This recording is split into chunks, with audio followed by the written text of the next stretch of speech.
Wait. Yeah, Chatterbox number 124. What they aren't telling you, why you should be afraid. I don't. I was following your instructions on the title. Yeah. Oh yeah. Jesus, I already forgot about that. Yeah. We should set up a rule though. Like, it's not only is it going to be something like that, like kind of clickbaity and just weird, but Oh yeah. we're not allowed to. If it's anything even remotely specific, we're not allowed to talk about that subject at all. During okay. Yeah, that works. Yeah. Those are the rules. Whatever the title is, that is a taboo subject. All right, that works for me. Yeah. Absolutely. Let's see. So, yeah, it seems appropriate. Oh yeah, and again, as per usual, I have no idea if Engelhardt will be here. It's been a few weeks, hasn't it? At least a couple, right? Yeah. Oh yeah, for sure, man. Like, it seems like it's been almost a month since he's been on. I don't know, man. I don't know. Yeah, I know it's been at least a few weeks, but anyway. No word from him either, I assume. I think he's doing something like in Southern California, like some sort of like competition. Oh, okay. I don't really know. I know he was gonna do the Tough Mudder kind of shit, like the crazy over the top. What do you call it? Mm-hmm. To do like a marathon dance? Yeah, like the crazy marathon thing. Okay. Interesting. Yeah, who knows when those things end? Yeah, I have no idea. I have no idea when those things go or happen. Like, that would require me to be like interested in some form of sport. That's never gonna happen. Yeah. Although all over Twitter, I've been seeing this crazy shit about fucking Serena Williams. I was gonna bring this up if you didn't, so that's fucking awesome, dude. Yeah, like the craziest shit though, too. Yeah. Well, it's did you see the video? Like, actually watch her fucking little tantrum or whatever? I didn't watch the video, but I've seen it described on Twitter. Like, really, it sounds insane.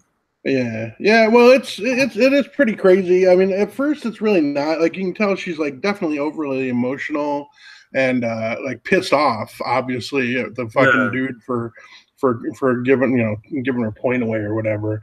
But for a while it's not really that bad. Like, it's petulant, but it's not over the top really.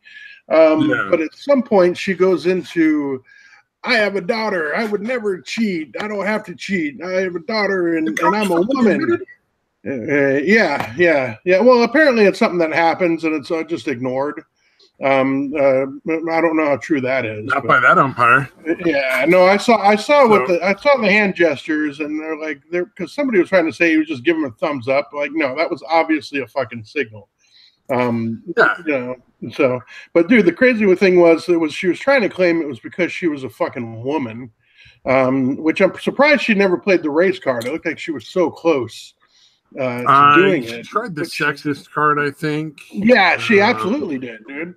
Yeah, there, and apparently in the what do you call it, the press conference afterward, she's like, men always do that, and they don't get any. But here's the thing, because apparently, and I didn't really know this, I follow tennis pretty closely, but I've never seen anybody get 3 different fucking censures or whatever. That's the first time you get, it's like a warning, right? And that was the coaching thing. Like, they busted her coach for trying to coach her or whatever, and that was like, you get a warning for that. And she fucking bitched about that for forever.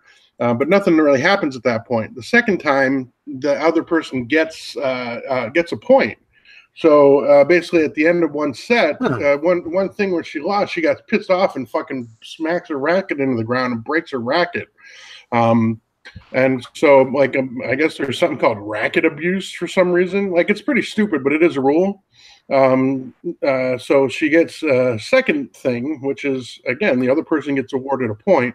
So they automatically start the next game.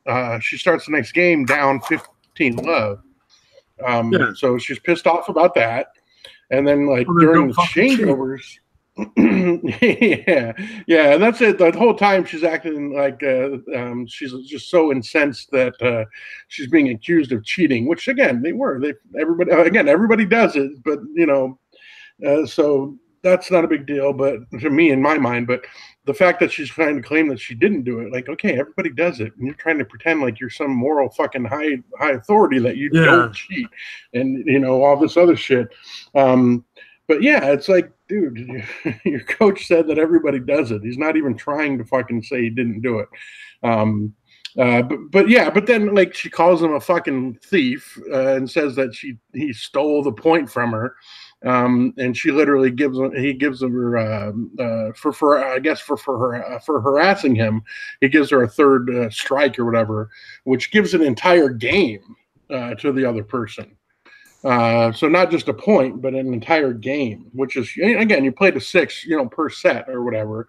So you played, whoever wins 6 games first wins the set. So getting an awarded an entire game is pretty fucking big, Well, absolutely no. Like, there's no doubt that that's a big thing, but at the same time, like, everybody does it. Like, you keep saying that, like, it makes it okay, though. Like, to me, it's like, no, I'm not. I'm saying that because she's claiming they didn't. Oh, okay. Again, just because she's like, I don't have to cheat. Like, okay, yeah, everybody does it, but you were cheating. You know what I mean? That's kind of what I was getting at. You know what I mean? Okay, yeah, sure. Everybody does it. Apparently, all the coaches and players do it. But still, you were cheating. That is cheating, bitch. Well, and then if you get caught, just take it. Yeah.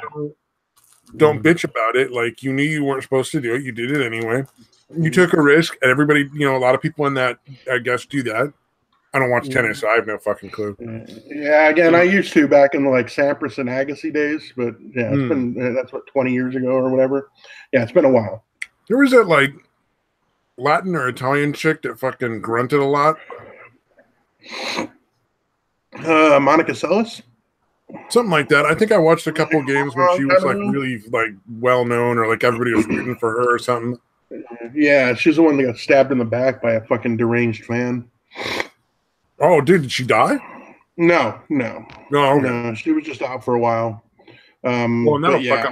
If it's who you're thinking of, the fucking the Williams sisters grunt a lot too when they're playing, the two big buff black bitches. Yeah, it's a lot of alliteration. You mean the Williams brothers? Yeah, dude. Seriously. I'm sorry, they don't look like women. Dude, seriously, I would not be surprised if I ever saw balls plunking out of their fucking skirts. Dude, so much fucking testosterone, they look like men. I mean, dude, they really do. Like, I would cross the street to fucking avoid them bitches, dude. They look like they could easily kick my ass. And I'm not a small dude, but I'm literally I would avoid those bitches. Yeah. I would not be surprised, man. Yeah, I'm just flat out saying they are. I'm not even trying to pretend. I mean, they were always kind of buff or whatever you want to call it. But it's obvious over the years they've definitely gotten even bigger, dude. And you're like, that's not fucking natural. There's no fucking way. They got to be taking some sort of steroids. Probably they got a doctor to say it's a necessity for some health condition. I wouldn't be surprised. Or they're taking something that's just not easily figured out. Because I'm sure there's a lot of money in tennis. Because it seems like rich people shit. Yeah, well, dude, she's won. They're listing just her earnings from winning championships or winning tournaments, not even counting endorsements and shit. She's won $88 million, dude, in her career. Oh God, and she's bitching about losing one fucking match because she fucking cheated and got caught. Yeah, well, that's the other thing. She was already losing. She lost the first set 6-2. That's fucking bad. That's a fucking beating. Dude, and the fucking crowd booed the chick that won. Mm-hmm. Yeah, like it was her fault. Like it was somehow she did something wrong. Like what a bunch of shitty fucking people were in that audience today, man. Yeah, it's holy crap. It's in New York, I believe. So again, it's a liberal fucking dumbass crowd. You know what I mean? Well, you're talking about New York City, not New York State. Mm-hmm. Okay, because I was gonna say New York State has a lot of cool people. New York City's full of assholes. I'm aware that it's there, pretty much. I'm originally from upstate New York. I'm aware of the distinction. I should have made. Oh yeah, no, I'm just saying, we should be fair. We don't want to say that everybody in New York is bad. Just the people in New York City are awful. Yeah, upstate people are pretty awesome, dude. But yeah, they're a bunch of fucking liberal fucking jackasses in New York City. So that's probably a big part of that. They're like, oh, black woman. Yeah. Oh, yeah. There's a lot of people who are essentially saying it was because it was a race thing.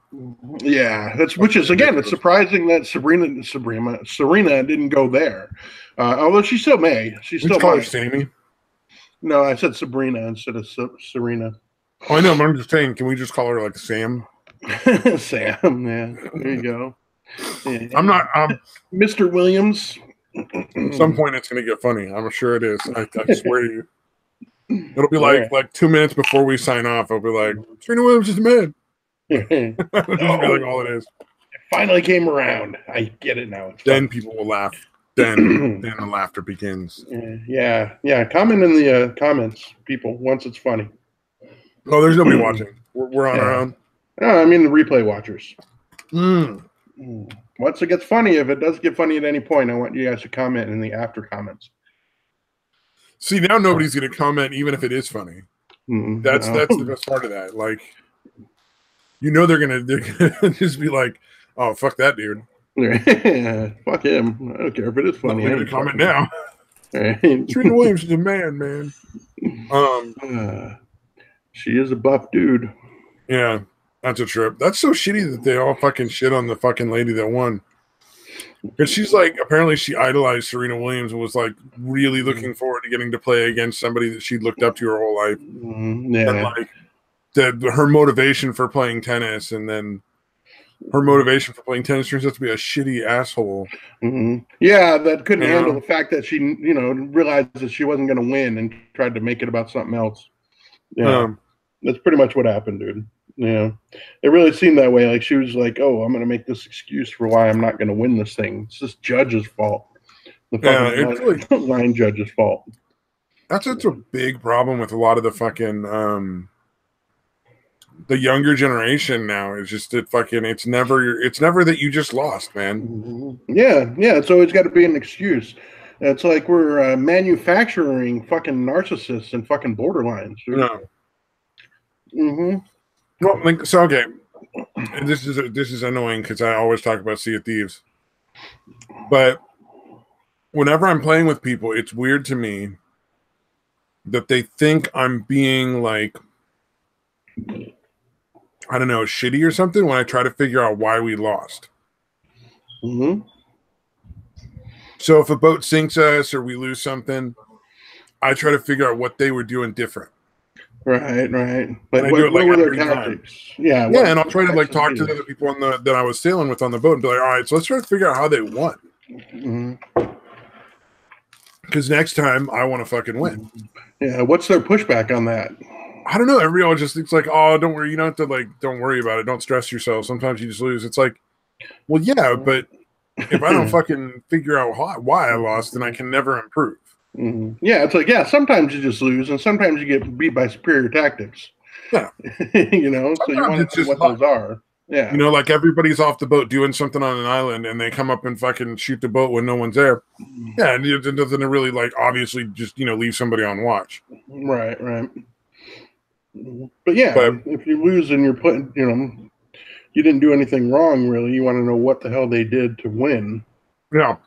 You didn't do anything wrong. They did something right. You got to figure out what they did that was right so you could do that. Yeah. Or do something different that will win against that in the future so you can see it coming. Yeah. Yeah, you want to figure out what's going on, man. Yeah. Yeah, it's weird that you would just disregard, that anybody would just disregard that. Like, we'll get them next time. Let's not think about how they got us. Let's just... Yeah, they're always just like, oh, you don't have to blame yourself. It's like, it's not about blame, man. Yeah, it's not getting hit next time.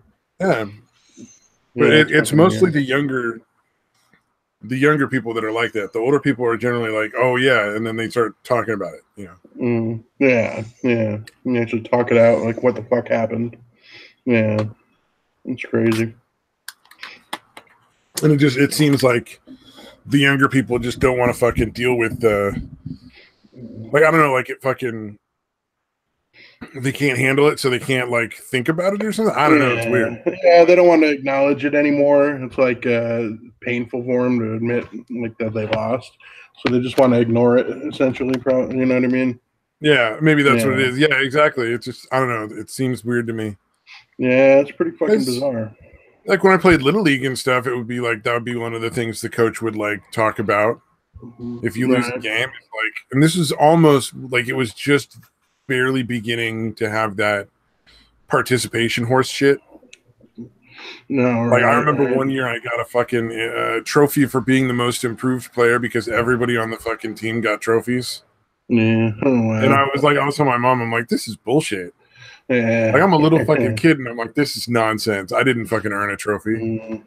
Yeah, I actually remember like Peyton Manning talking about like when he was growing up, or it wasn't him. I think it was his dad or someone else was talking about like how like when they're playing like t-ball or little league or something. I think it was t-ball, like that young. Like they would just tell him that they tied, and like he'd be in the car afterwards. Peyton Manning would be like, "That wasn't a tie. Like we got our butts kicked. You know, why are they saying that it was a tie? You know." Yeah, so exactly. It's been going on for a while, dude. That fucking nonsense, dude. Well, how old is Peyton Manning? Is he older than me? He's retired, so he's probably about your age. Yeah, I was gonna say. So he was probably getting just the beginning of that too. Then, yeah. Yeah, it was weird. Like, I remember one year we had a coach, and like the one cool thing was he got us to be able to practice out on like the A's like stadium, like with the A's like the Oakland A's at the time. Right. I think they're like the Los Angeles A's now or something, but the Oakland A's at the time, like their coaches came out and gave us like a lesson in baseball. Basically, we just like played catch for 5 minutes and something like that. But I remember like that year, like his kid got to pitch and do all the fun, like everything like worthwhile, but his kid was fucking awful. Oh, right. And so we lost so many games and stuff, and like that was the year everybody got trophies. Oh, that's crazy. And it was just I wonder why. Yeah, the A's are still in Oakland, by the way. Oh, they are? Okay.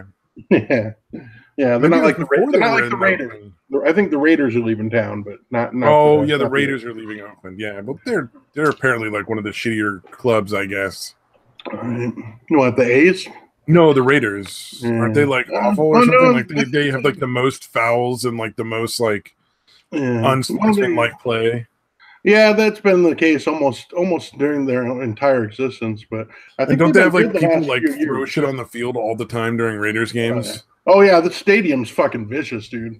Like, like my ex's whole, like her fucking, her brother, dad, like the entire, like every dude in the family almost is a Raiders fan. And they were going to actually a Raiders-Lions game, and they asked me if I wanted to come, and I'm like, no, I'm not. I'm not going to, because I'm a Lions fan. I guess I should explain that. I'm like, dude, if I go to a Raiders game in Oakland, I'm like, even with my team there, even playing the Lions, I'm not rooting for the Lions. Like that stadium scares me that much, dude. Now, I would pretend to be like hospitalize people and shit like numerous times in Oakland games. Yeah, I'm not sure about any stats on that, but it's a scary place. No, we see it in the news like every once in a while. That's why I was saying it. I gotcha. Like there would be like a 49ers fan at like an Oakland fucking stadium game, and they'll like fucking beat the hell out of the guy and put him in the hospital. Yeah, that doesn't surprise me at all, man. It's like, you know what? It shouldn't reflect on the team, but frankly, it does. Right. It just makes you think they're shitty people. Like, oh, there's just a shitty group of people playing on that game in that team. Yeah, and they were definitely. Because otherwise, they'd fucking be like, you guys are fucking done. Yeah, and honestly, for a good chunk of their early existence, they were fucking thuggish, dude. You know what I mean? So, there was a lot of fucking thugs on that team, dude. Nowadays it's not really like that, but again, for a vast majority of their existence, that has been the case. So, pretty well earned. That's fair enough. Yeah, that's pretty crazy, man. I don't know. Yeah. Did we piss everybody off last week? Because like fucking, we have 0 people this time. Really? That is hilarious. Like I'm not worried. I just fucking funny. Yeah, I know. Oh, but come to think of it, though, the only guy that got paralyzed, Daryl Stingley, got paralyzed by a dude from the Raiders. I think Jack Tatum was the one that paralyzed. What's his name? Daryl Stingley or something like that. Let me see. Okay. Let me look it up real quick here. Hold on. All right, Tatum. Yeah, Jake Tatum hit Daryl Stingley, I think his name was. Jack Tatum, played for the Raiders, and I believe Stingley was with the Patriots.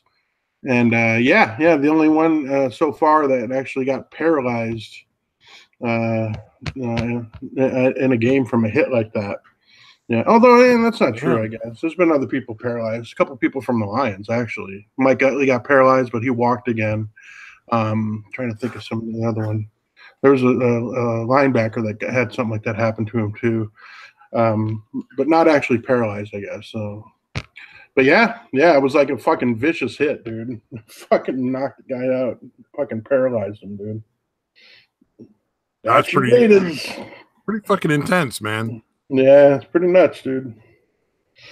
All right, let's see. You got that set up right. I accidentally closed the wrong window at one point. Not the hangout, thankfully, because that would have been very noticeable. Yeah, probably. I might have noticed. You never know with me, man. I just fucking blather on, dude. No, I think when it started to like close down and shit, like it went off air and stuff, I think you'd probably be aware. You would think so, but yeah, you never know.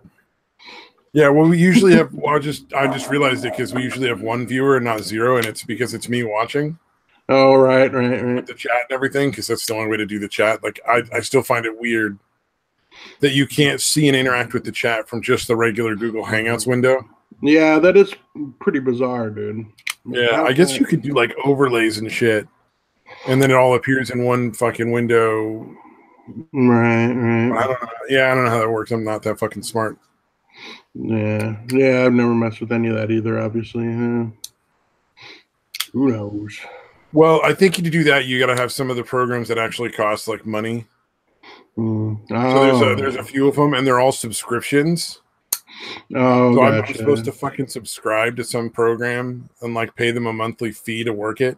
And I guess that works if you're a YouTuber that makes money, like you have some sort of Patreon or like people donate like the super chats or whatever that nonsense is. Right.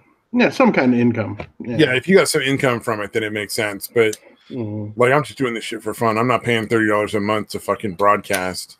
Right. I'm way too fucking cheap for that. Yeah. Dude, we should set up a fucking Patreon as a fucking joke, dude. God, you know what? Set up the Patreon, and if we can somehow get somebody famous to retweet it. Yeah, be interesting. Just call it like the Lazy Cunt Patreon. Yeah, what do you want? Name your price. Yeah, what do you guys? If it's like $100 a month, you can do whatever you want. We'll name the show after you. What do you want? Seriously. We'll name the show after you. Dude, I would be worried because I think somebody might actually fucking pay for that. Like, I don't know. That'd be pretty funny. Yeah, we'd have to put on a caveat. Like, okay, you got to be with us at least 3 months. So you have to pay. Oh, no. If we're going to let somebody rename the show, I think we have to just go with it. Nah, you don't want them just doing it once and then leaving. That would be insane. Be like the Akinaro show. The Akinaro hour. Yeah. See, what could possibly go wrong, dude?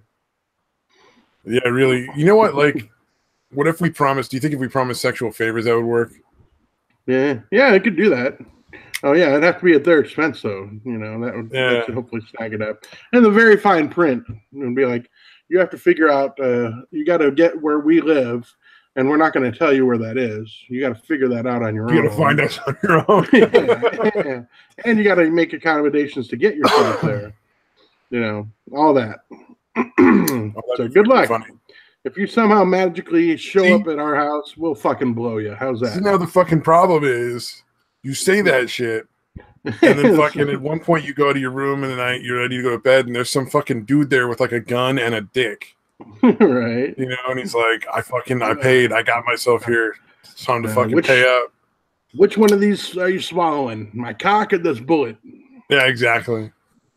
Yeah, you got to be like, well, I mean, can I put sugar on the gun? I mean, not at that point. You just gotta, pardon the pun, but suck it up. Like, all right, buddy, you nailed it. You fucking found me. I'm gonna fucking blow you.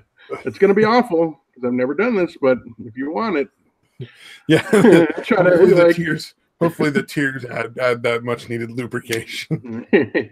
Or you just manage to talk them out of it. Like, look, I know you spent a lot of money, but seriously, this is going to be horrible. I've literally never blown anyone before. Not gay. So Well, I as mean, long I'll as they do it. identify as a woman, it's not gay, right? Right. Yeah, please tell me you just have a really big clit, and I think we can do this. Yeah. You just gotta like psych yourself out. Right. Oh my god. Apparently it's Mad Metal Man's birthday or some shit. Oh shit! Happy birthday! And or it's Opal's birthday or something. I don't Wow. know. Or both of their birthdays. I'm very Uh, confused. There are a lot so of there's, birthdays going on. People there's some kind of birthday situation happening. somebody's having a birthday today. Yeah. All I know for sure is it's not you or me. That's all I can be positive. Yeah, it's definitely not my birthday because my birthday is on 420. That's hard to forget. Right. Hey, you're on Hitler's birthday. Good job. Yeah, Hitler's birthday. Everybody who smoked weed when I was in high school was pissed at me because I Yeah, was not fucking pissed. straight edge in high school. I didn't do shit, Not and they were pissed, just like, "You're jealous. fucking wasting it." Well, that's the How dude that dare wanted you? to trade birthdays. Right. There was How this dare this you?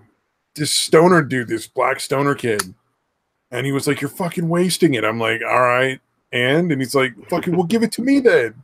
And I was like, "Okay," and then he's like, "My birthday's," I don't remember what he said. He's like, "We're trading. You have that birthday, I have your birthday. Now on, it's done." And I'm like, "All right, it's a deal." Yeah. I'm sure this is going to be legally binding. Let's do it. Oh, I was 100% in. I was just like, I don't really see a reason to argue with this. Yeah, at this too point, dumb. yeah, this birthday is just more trouble than it's worth at this point. So you can have it, buddy. Oh, exactly. Well, the funny thing is, I have a cousin who has the same exact birthday. That's crazy. So, like, there's a picture of me, like, right after I was born, with him holding me, with like the most excited look on his face because he thought I was like the birthday present. It's just super fucking adorable. That's funny, dude. That's fucking awesome. For the longest time, I swear to God, for like probably 5 years, we would trade $20 bills and cards on our birthday. And finally, I was just like, I was like, Mom, like, look, man, should we just stop sending each other fucking cards? Because like we're just throwing money away and then giving each other the same thing. And he's like, yeah, no, I've been thinking about that for like the last 4 years. Like, dude, or it's actually costing costing us money to essentially have something that's a wash. So we can save the postage and just give yourselves each $20, dude. There you go. That's from that guy. That's from yeah. We saved like the $5 on the card essentially. yeah. That's oh funny, man, dude. that's fucking. It was pretty bizarre. Yeah. Yeah. Yeah, he owns a bar now though, so I honestly like he could probably give me a lot more money than I give him. I would be able to give him. So maybe I shouldn't have canceled it. It's just true.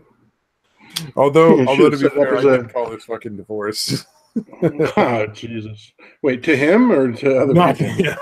Oh, no. When we were on the way to the wedding, because like he was getting married, I was like talking to my family. I'm like, I give it 5 years. They were like, Jesus, we're on the way to the wedding, and I'm like, am I fucking wrong? They're like, that's we're all not thinking right. it. God damn it! It's exactly. You're all thinking. Was it something like that? Like everyone was like, yeah, this wedding's not going to work out. We all know it. Yeah, 5 years. It's about right.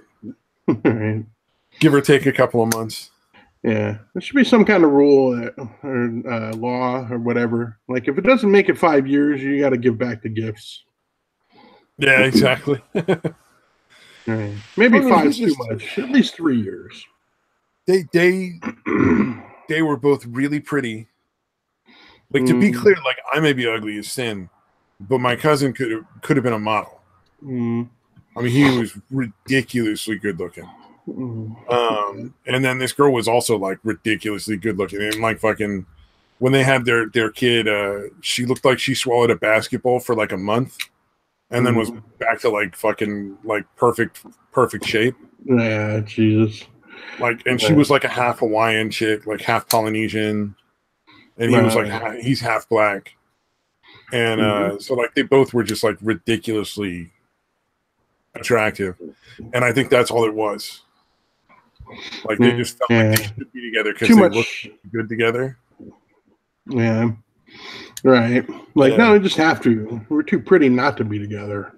Yeah, it's like they get along and they were friends, and then there's just like I think they just made it more than it really could be. Right. Like it almost didn't matter. Like, hey, you're pretty much the hottest person that I've been introduced to, and vice versa. So I think we have to get married. Pretty sure it's like a law or something. Had themselves a really pretty baby, Mm. and then they were done. Right. God, that kid is fucking spoiled as shit too. I bet, dude. Like a little fucking terror. Yeah, what I'd imagine if it's again, people that are that good looking are generally incredibly narcissistic. I know one of them's your cousin, but I'm guessing. I'm not, dude. You don't think I'm arguing with you. I ain't arguing.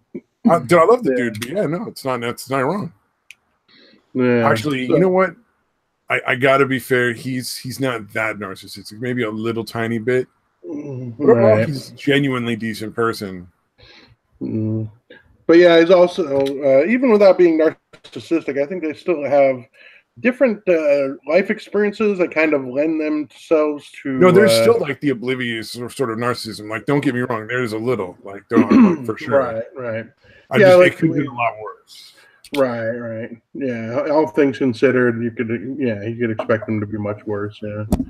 That's what I'm saying. Yeah. Yeah, it kind of reminds me of a story that Greg Giraldo, and this kind of illustrates what I'm talking about as far as having unrealistic expectations or whatever. His fucking girlfriend, one chick he was seeing, was somehow talking about going to Europe or Italy or somewhere in Europe. And she's like, yeah, it's great. You go over there, and then like some guy just takes you all around on a tour of the country on his motorcycle. She expected that if he went, he would have that same experience, and that it wasn't because she was a hot fucking chick and the dude wanted to fuck her. Did she actually come out, or did that poor fucker just like drive her all over the country? Judging by her thinking that like Greg Giraldo would have the same experience, she probably was oblivious to the fact that the guy wanted to fuck her. Like, you know what I mean?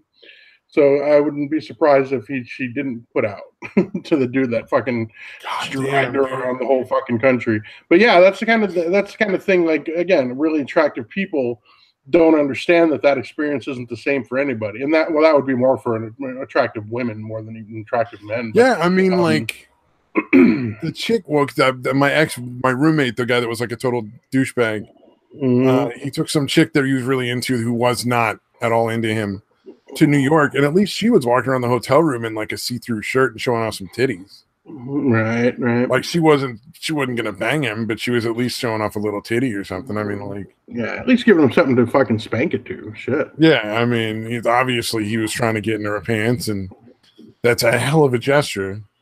Mm-hmm. Like, I should have known nothing. Honestly, though, I think she shouldn't have gone. But it's tough, dude. Because again, women can allegedly, can have platonic friends, and they don't realize it's just guys that are hoping that they'll get to fuck them someday. You know what I mean? Like they don't realize like that's incredibly rare that the dude is just wants to be friends. Like that's incredibly rare, dude. It happens, but it's not the standard. It's not what it's usually going down. Yeah, I have a friend who's a chick I just I have no interest in sexually. Yeah, no, again, it happens. That's what I'm saying, but it's not the norm. She's just too crazy and not in like the hot way. Right. Yeah. Yeah, but I think that's because actually I have a lot of friends that are girls and I'm not interested in banging, but I think that's because I did dance so much. Oh, right. So it's like a weird situation where you're just hanging around with a lot of chicks all the time. Yeah. Plus the dance thing, they probably assume you're gay, dude. They might, yeah. That was kind of a joke, dude. But, well, no, because apparently, like in blues dancing, a lot of dudes are trying to rub their fucking heart on people, and I never did that. No, gotcha. So you must be gay if you weren't doing that. Yeah. Like, what's wrong with this guy? He's not even rubbing his hard cock on me. Am I not pretty enough? Like, it takes a lot for me to be like not able to decide when I get a fucking hard on. Mm-hmm. Like, I was hard won through high school and junior high and grade school. I have many years of practice. Bitch, just like being in a hug while dancing ain't gonna fucking do it. Right. You need to do more than that to fucking make me lose my cool. Yeah. So they're chickies. Yeah. Well, you're not even like grinding your crotch on anybody. Like, there's no like, you know, like the fucking club dancing where they grind in like the ass to like the fucking groin and shit all the time. Right. Yeah, there's none of that shit. Yeah. So that wouldn't be that difficult or whatever. Although I'd imagine it can be. Yeah, I don't know. It doesn't bother me at all. Like, it was just like I don't know, man. But I could see that being people's like opinion. Like, oh, he must be gay. He's not trying to hit on all the chicks here. Right. Yeah. No, I definitely got a lot of that growing up, and well, actually, not even just growing up, just into my fucking probably mid-20s, dude. Basically, until I knocked up my ex, dude. Huh. It turned out, like, I found out later on that like all my friends thought I was gay, dude. Oh, seriously? Yeah, dude. Yeah. Like one of my friends was like, he was like, yeah, we figured you'd come out around like age 30 and 35 and finally let us know you were gay. Like, I was like, dude, fuck you, man. Like, well, not that there's anything wrong with that. It was cool, I guess, that they were still my friends and they thought I was gay. Like, that's nice, I guess. They were like willing to put up with the fucking, like, they were like, we'll go with it. He wants to pretend that he's straight. We understand. We won't pressure him. Yeah, he's not hitting on any of us or like trying to fucking, hook up with any of us. So, what difference does it make? It might have been their fucking attitude. I don't know. Yeah. God damn, dude, that's fucking hilarious. Pretty weird. But yeah, it was funny because the dude that told me, this is what was really, well, my response was kind of messed up, but I feel like he deserved it because I had to come back with, after he said that, and I'm like, dude, normally I'd feel bad about bringing this up, but I did fuck your sister. You know what I mean? I don't like bringing that up, but now I feel compelled to. So you questioned my manhood. I have to fucking say something. Yeah. Now I kind of have to remind you that I did fuck your sister. So, that's funny. I love that. As you rightly should. Right. Like, in the rules of mandom. Yeah, it's almost mandatory. He says he thinks you're gay. You have to announce then that you have in fact had sex with the sister, and if you actually have, even better. Yeah. Oh yeah. No, I definitely had. So no, I'm not doubting. I'm not doubting you actually did. I'm just saying, like, in any situation like that, you would have to say it no matter what. Yeah. Like, that would just be a requirement. That it was true was like 10 extra points. Right. Yeah, it's pretty fucking perfect. Yeah, if it wasn't his sister, he would have had to say, like, I fucked your mom. All right. Like, you got to go somewhere. The shots have been fired. You have to shoot back. Yeah, your mama knows I ain't gay, motherfucker. Yeah, exactly. She swallowed all our babies. No. Yeah, fuck. Too fucking far, I think. I might start a fight. Oh, man. No, my parents thought I was gay in high school, man. Yeah. Oh, that's right. I forgot about literally that. Had to talk. Yeah, they had to talk with me. I'm like, now I'm just waiting, like, after that, like, for Satan to come on and be like, just fucking admit you guys love each other. Oh, man. Damn. Or, like, you guys have to blow me, whichever one. I mean, it's like a 50-50 going with Satan. Yeah. God, that guy's fucking hilarious. Yeah, either way, it's not going to be nice, dude. No, it's definitely not going to be nice. Fucking, what was it? Politico magazine listed their top 50 political figures. Guess who's in number 2 slot? Is it Osorio, whatever name is? No, it's the fucking Parkland kids, like David Hogg and all them. Oh, Jesus, dude. Like, they're a fucking laugh. They're a joke. They haven't accomplished shit. Yeah, that's pretty bizarre, dude. I thought that was fucking hilarious. I was like, really? It's like the fantasy fucking top 50 is what it is, essentially. Oh, gotcha. That's fucking weird, dude. That's fucking bizarre. I mean, at least Trump was number 1. Right. Yeah, so they're being kind of honest, I guess. Yeah. Rosenstein is so number 5. Weird. Okay, I'll give that. Ocasio-Cortez is number 7. Mm-hmm. Trudeau's Dude, number 9. I can't wait to trot out these fuckers. I was thinking about this earlier. I was actually watching the Beauty and the Beta or whatever, Matt Christensen and Blonde, and they were talking about, like, dude, what if it right now Kamala Harris is kind of the favorite, to be the nominee for president for the Democrats. Are they fucking insane? Yeah, like her, dude. Yeah, she's fucking nuts, dude. I hope they make it Kamala Harris because she's out of her fucking mind. Like the Trump will win, like not only like the popular vote, but probably like 75% to 25% of the popular vote. I mean, yeah, and I think this is what they don't get is like, she's gonna come out and everybody's gonna realize how crazy she actually is. Like, in California, she's from California, right? She's from your fucking state, right? I don't think she's actually American. Yeah, I gotcha. Or human? No. I mean, I think she might be an immigrant. I thought. I don't know. I don't. She could be from California. I have no fucking clue. I thought she was from like another country and was like a transplant. Oh yeah, it could be. Let me see. I could see the Democratic National Convention being dumb enough to be like, well, I mean, she can't legally be the president, but we're going to put her up anyway. No, it says she's born in Oakland, dude. She's born in Oakland. She's born in Oakland. Okay. Yeah. Oh no, that's right. She's the one who's like mentor is the fucking terrorist guy, right? I'm not sure. I don't know that much about her. That's the other chick. All right. Yeah. It's her sword. Yeah. No, but yeah, Kamala Harris is pretty nuts. She's the one trying to go off on Kavanaugh, she kept trying to get Kavanaugh in a fucking gotcha thing, dude. Like, okay, well, then never talked if you're smarter than the person you're trying to get. Yeah, well, dude, he seems like a really genuinely decent person, man. It's fucking it's like that's what I was saying. Yeah, so because like he was like kind of like his reaction was kind of like, I don't want to deliberately mislead anybody. I don't know what she's getting at. So he was trying to ask for clarification, like, because what she was doing was saying, did you ever talk about this Mueller thing with a person from this? And she names off this, what do you call it? Some law firm. I forget the name of it, but she names off some law firm. And they're like, did you ever talk to anybody from this law firm about this? And he's like, I can't recall, but if you refresh my memory and tell me who you're talking about. And she was like refusing to fucking say who she was talking about.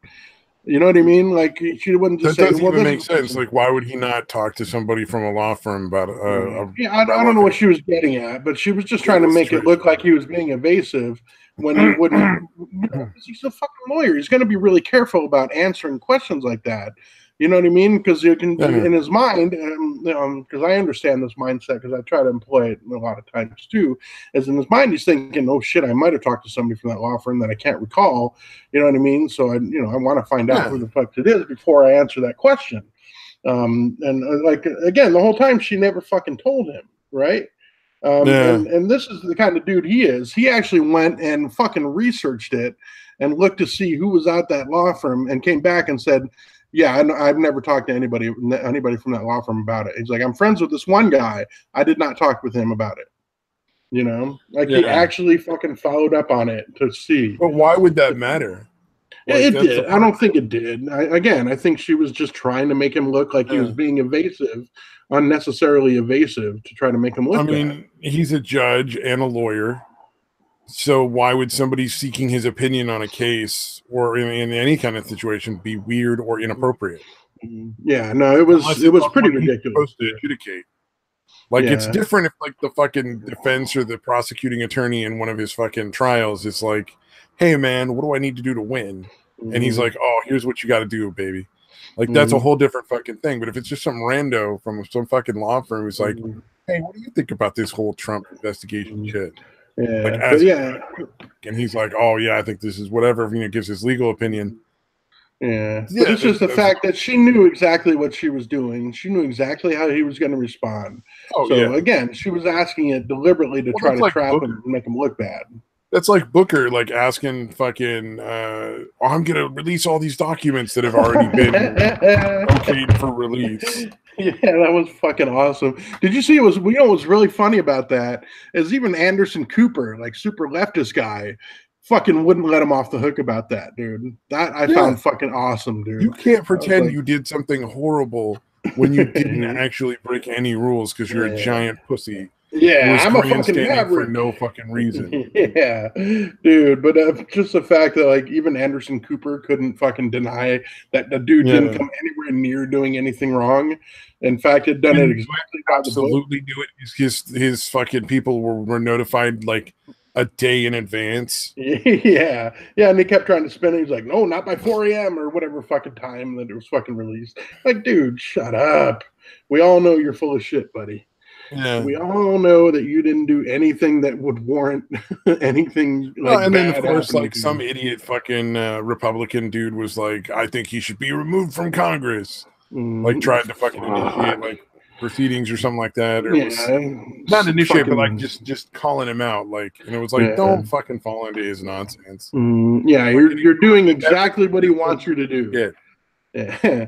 I wouldn't be surprised if it was some dude that like, dude, I need you as a favor, dude. I know you're some rhino, but I need you to pretend, I need you to quote unquote call me out for this. Yeah, it definitely was probably like a rhino or something like that. Yeah. Some McCain-like person out there.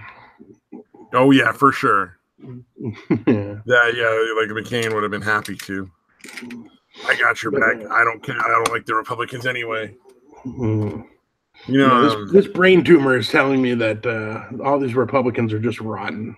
Well, the funny part, I think even funnier than that fucker, lying about how he's breaking all the rules. None of what he released proved anything that he said. Oh yeah, yeah. It was exactly the opposite. Yeah, it was literally like, it's none of that's in there, buddy.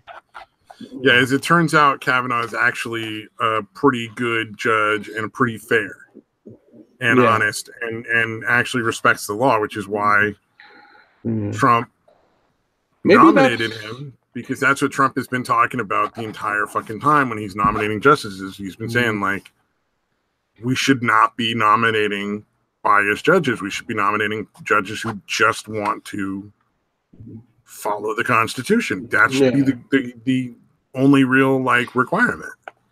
Yeah, exactly. Yeah, but dude, although I was just thinking about it, maybe that's why he was trying to draw so much attention to his maverick ways. Like maybe he wanted to do that to draw attention away from the fact that there's nothing in those fucking emails. You know what I mean? Yeah, probably. Yeah, that makes sense. He would rather look like a moron grandstanding than he would be seen as an idiot who can't realize that what he was trying to release didn't show anything like what he said it would. Or maybe he was releasing all those documents in the hope that people would never actually look at them. The majority of people would just respond to his emotional kind of statement stuff. Yeah, that's a possibility too. There's a lot of Democrats who are never going to read those documents, never going to read any fair assessment of those documents, and are just going to assume that Kavanaugh wants to just kill women. Right. You know what I mean? Right. He just wants to kill women and fucking keep them from having abortions, and it's like none of this is true, but okay. Sure, buddy. Why not? Play along with this little nonsense. Yeah, so fucking hilarious. Yeah, although again, Anderson Cooper kind of called him on it, but then kind of let it go. You know what I mean? Yeah, for sure. Yeah, so he didn't. It's not like he super grilled him, but he did at least, be like. At a certain point, like he's basically repeated verbatim his same lie. Like how many times you can ask him the question before you're like, well, this just looks silly now. You know what I mean? It's like, yeah. There's nothing I can do with this except just move on. At a certain point, you just look like you're harassing the man, and then he looks better for it. You know what I mean? Yeah. Although again, those two are on the same side essentially. You know what I mean? Cooper's all far left. Yeah, well, that's what I'm saying. He doesn't want to look like he's harassing one of the guys on his team, so to speak. So he's got to stop. Right. Yeah, he's like, all right, we'll move on to something else, some other nonsense. That's still pretty fucking funny though. That they're like, I'm gonna release these documents, and then the people come out who are in charge of clearing them from being confidential. Like those were all released hours before that. We told him it was fine. Yeah, that it was no big deal at all.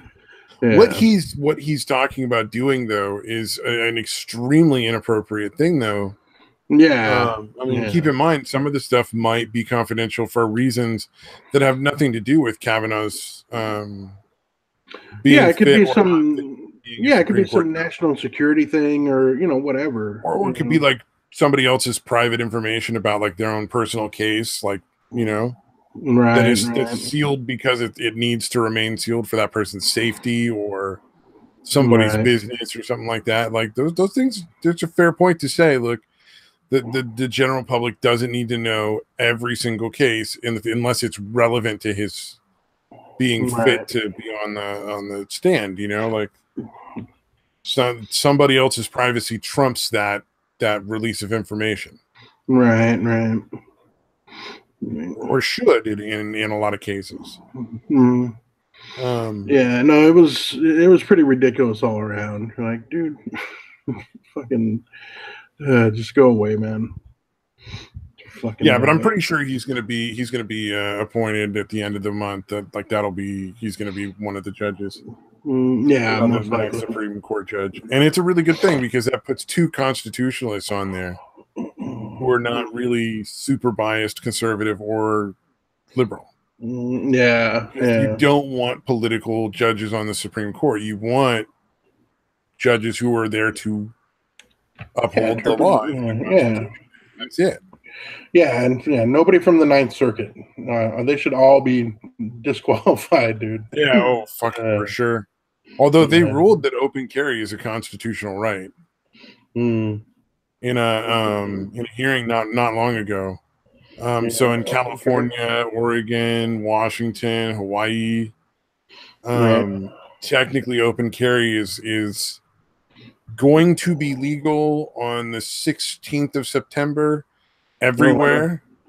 Don't do it because they're still going to enforce the laws despite them being ruled unconstitutional. Wow. But it's all provided that Hawaii doesn't file an en banc, what do you call that? I don't know. Appeal. An appeal to en banc or whatever. Essentially, it was like a panel of 3 judges from the Ninth Circuit that said, you know what, that's constitutionally, open carry is legal. You can't make laws against it. Right. People have the right to openly carry guns. And they were specifically talking about open carry, like they're not talking about concealed carry, though technically concealed carry is legal too. Under the Constitution, it shouldn't be regulated in any way. But people just in general have all agreed, like, well, maybe you should have to get a permit to carry a gun in hiding. Hide a gun. Although I don't agree. I think if you're not a criminal and you're not like mentally unfit, you should be able to carry a gun however you like. Yeah. Sealed or on, loaded or not.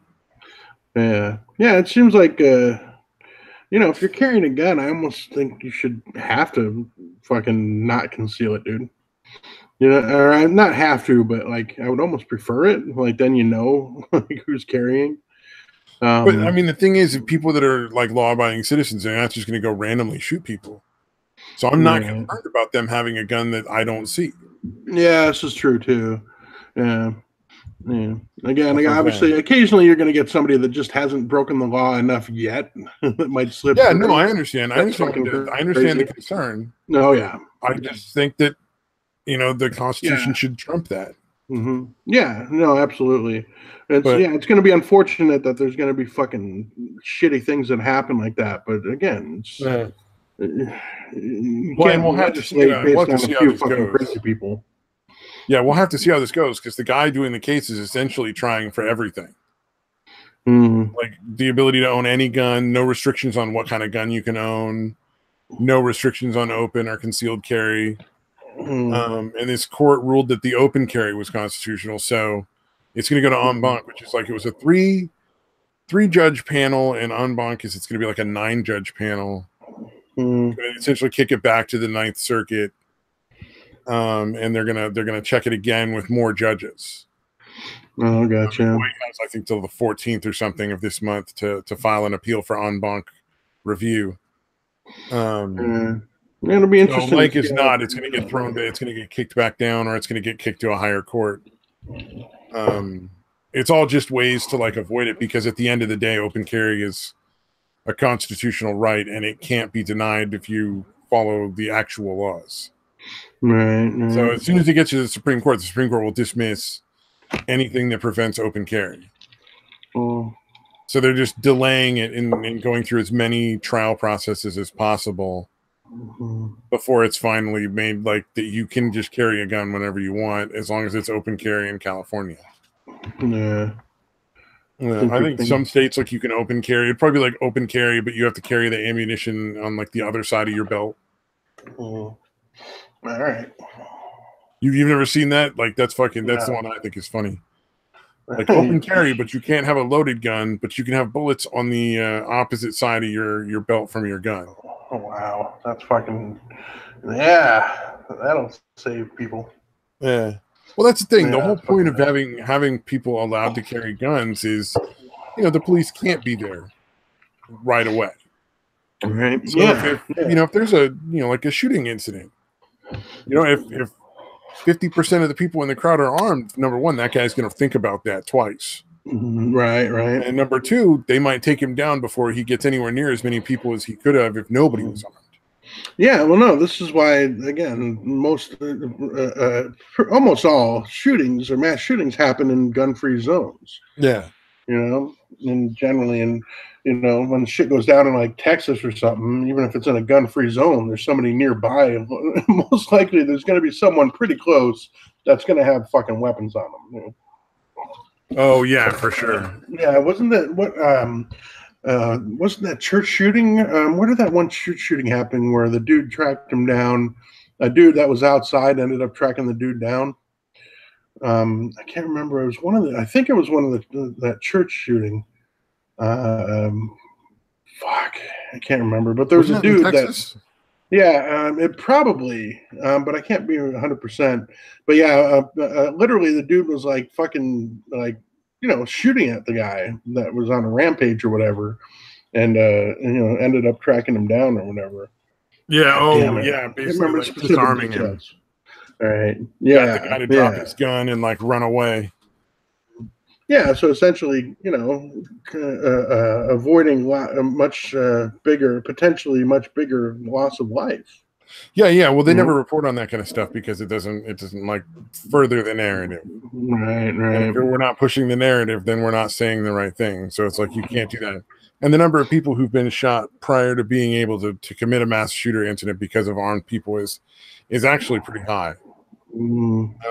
Like there's a lot of people who went and attempted to do mass murder, but were killed before they could commit it.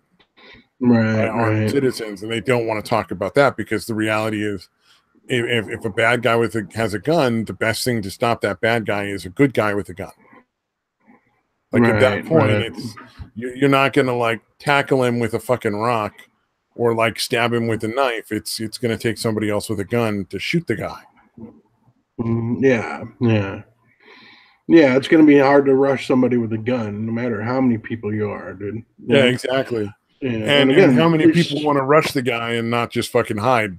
Right. Because I got to tell you, I'm not in that crowd. That sounds like a dumb fucking plan. Yeah.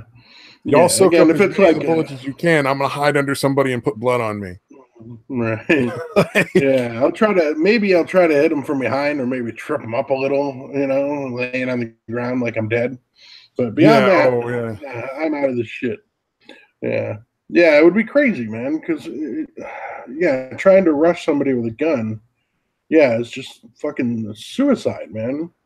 Especially like it's if it was like if you're on a plane or something and you think another 9/11/Pentagon thing's gonna happen, that's one thing. Like you're gonna die anyway. Like fucking rush them, you know what I mean? I'm in for that, but yeah, something like that where it's not really gonna do any different. It's not really gonna make any difference. Yeah, you're gonna die one way or the other. You might as well die making sure that this guy doesn't get what he wants. Making sure it doesn't fly into a fucking skyscraper or whatever. Yeah, exactly. Well, I think the problem with 9/11 was that was really the first time that ever happened. So nobody was expecting that. They were all expecting to be flown to some airport in some foreign country and then traded for money. Yeah, the way every other hijacking had happened. Yeah. You can't look back in hindsight and be like, "Oh, why didn't they do anything?" Well, no, they didn't think that was going to happen. I feel so bad for them. I mean, because if they'd had any idea, it probably would have gone a whole different way. Because apparently, all those dudes had was like box cutters and shit. Like they weren't that well armed. Yeah. Apparently, that fourth flight, they actually went to try to stop him because they had heard what had happened with the other three. Apparently, they had talked to somebody on through the air phones or whatever the fuck they have up there on the planes. They had actually talked to somebody and they're like, what happened? They flew him into the towers in the Pentagon. And so they actually did rush him. And then the fucking terrorists apparently just crashed it into the fucking ground instead of the White House or wherever the fuck it was heading. Yeah. Oh, for sure. Yeah. Yeah, that fourth plane, they still never really 100% knew where it was going, but there was a fourth plane that was hijacked that crashed in Pennsylvania or whatever. Yeah, and then crashing like in like a forest. Yeah, like straight into the ground almost. Yeah. So that one was most likely headed for the White House, I believe, if I remember correctly. I mean, if there's any target that they could have had, that would have been the one, like other than the Pentagon and the World Trade Center. Yeah, it would be the one that would make the most sense beyond those three. It was like, that would be the next target if they're, looking. It also might be that they just shot the plane down because it was headed for the White House, and they were like, "Fucking shoot it!" Mm-hmm. Like they're all dead either way. That could be. This way, they're not taking a bunch of other people with them. Yeah, but the way it crashed, it seemed like it was deliberately crashed. I mean, it could be either way. Like I don't feel bad either way. You know what I mean? Like, right. People that fucking took this shot, and kudos to them, or some fucking military pilot shot that motherfucker down, and kudos to him because that definitely saved a lot more loss of life or whatever. Yeah, as much as it sucks, man. If I'm on that plane and they're gonna go fucking kill a whole bunch of people in some high rise, fucking shoot that plane down. Fuck yeah! I don't want to die, but I don't want to be responsible. Like I'm still gonna die, and a bunch of people are gonna die. That doesn't make sense to me. Right. Keep it down to me and everybody on the plane. Yeah. Again, I think people have tried like any crime like that looks even remotely like a hijacking on a plane. Like everybody just fucking beats the living fuck out of the person. Yeah. Like they're definitely not anywhere close now. Yeah, and now that's happened, that's like a one-time only thing. From this point forward. Yeah, didn't like the shoe bomber get like tackled and concussed or something? Yeah. They're like, I don't know what he's up to. On fire, and they were just like, fuck him up. Yeah. I remember flying after that and having to take my shoes off, dude. I was like, all right, I guess. I don't know if anybody's willing to try that. One of the things that really bothers me is like, why can't we use profiling? Like a 40-year-old soccer mom from Connecticut who's like paler than fucking snow is not going to blow the plane up. But like Ahmed Agawel, who's doing his fucking death prayer on the fucking mat in front of you, is probably going to do it. Yeah. Like that's the guy you want to fucking go through his luggage. Like, let's not pretend that that's not the case. Yeah. It's really weird. I think they learned not to do a one-way ticket. They at least learned that much. So, yeah. He's over there doing his fucking farewell prayer to fucking Allah and like, purifying his soul for the upcoming fucking like jihad. Yeah. Like, well, we don't want to be racially insensitive and look through his backpack. I mean, there's a loud ticking and the bomb dog triggered, but he's our Arabic, and we can't be like racist when we're looking at people. Like, fucking be racist. You mean Asian, right? Not Arabic. Yeah, Asian. That's right. Yeah, my bad. But like fucking, if you're looking for a serial killer, you ain't looking for a black dude. You're looking for a white guy in his 30s, in his like late 20s, early 30s. For fucking every time. Yeah, there's been that one, the Green River Killer. There's been one or two, but the vast majority of the time, you're looking for a white dude. Let's not pretend. It's almost always a white dude. Yeah, and it's almost never a chick. It's almost always a white dude. Yeah. Not black, not Asian, not Mexican, not Arabic. A fucking white dude is probably the serial killer. Yeah. Statistically speaking, highly unlikely Yeah, that it's going to be anything other than a fucking white dude in his 20s. If you've got a case where most of the victims are black, a lot of the times it'll be like a black killer. Like usually the killer goes with their own race. Right. That's usually the case, not always the case. Right. Well, yeah, like the majority of the time, it's a white guy that's killing people. You know, if it's a traffic accident waiting to happen, it's probably an Asian. You know, it's not. Damn. Yeah, if you're gonna give somebody an extra thorough driver's license exam, make it the Asian know it's be like women and Asians. Fucking peoples. Oh, dude, the chick. Oh, so the chick that's a friend of mine that I have no intention of fucking. She may be the most terrible driver on the planet. Like you ride with this woman and you kind of basically just have to face death. Right. You know, like fucking, I remember we were driving down the highway like maybe 65, 70, 80 miles an hour. I don't remember. Probably closer to 80 or 90 because she doesn't understand that like traffic means you slow down a little more. Weaving in and out of lanes while she's eating a cheeseburger and like fucking texting on her phone and not paying attention to the road at all. Right. Yeah. She's from like fucking Southern California, so I think that's what it's from. Like the LA area, San Diego, LA area. Gotcha. Terrifying. She almost killed one of my neighbors, like Annie's dog. Wow. That's fun. Move. And she comes flying around the fucking corner in this moving truck in the wrong fucking lane. Yeah. It's just a regular, residential street, and she's on the wrong side of it. It goes right next to the curb. This guy was coming from the other side of the corner and fucking had to like hop his bike onto the curb and like fell down, tore his pants all up. His bike got all fucked up. And then she tried to be like, he just wanted to fucking show off his crotch. He was trying to like, it was his fault. Wow. That's fucking amazing. That's why we don't hang out that much anymore. You can't just pay this dude like $60 to fix his bike that you fucking damn near destroyed. Like I live next to this fucker. Yeah, I get dirty looks all the time. I got nothing to do with any of it, but I get dirty looks all the goddamn time. Yep, by association. Yeah. Yep, but that was fucking scary as shit. Yeah, that's fucking crazy. Ooh, let's see here. Let's see what else I got up here. Like we're already fucking petering down. It's like an hour in. Right. Like, dude, usually have people on here calling each other gays and, fucking telling people to kill themselves by now. I don't know if me and you can carry the show on our own anymore. Yeah, that's a good point. We're getting lazy, dude. If you're an Antifa and you want to get rid of fascism, kill yourself. It's the only way you'll be successful. Yes, make the world a better place, man. Go ahead and off yourself. Yeah. Suicide can be painless if you do it correctly. If you need tips, fucking DM me, and I'll let you know. Now, fucking, you see, Elizabeth Warren called for the cabinet to invoke the 25th Amendment and remove President Trump from office. Oh yeah, of course. Yeah, it's like the amendment that was meant, like if it was basically the Roosevelt Amendment.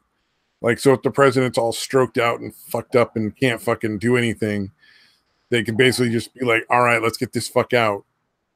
So that, the vice president can take over. So we don't have to worry about succession.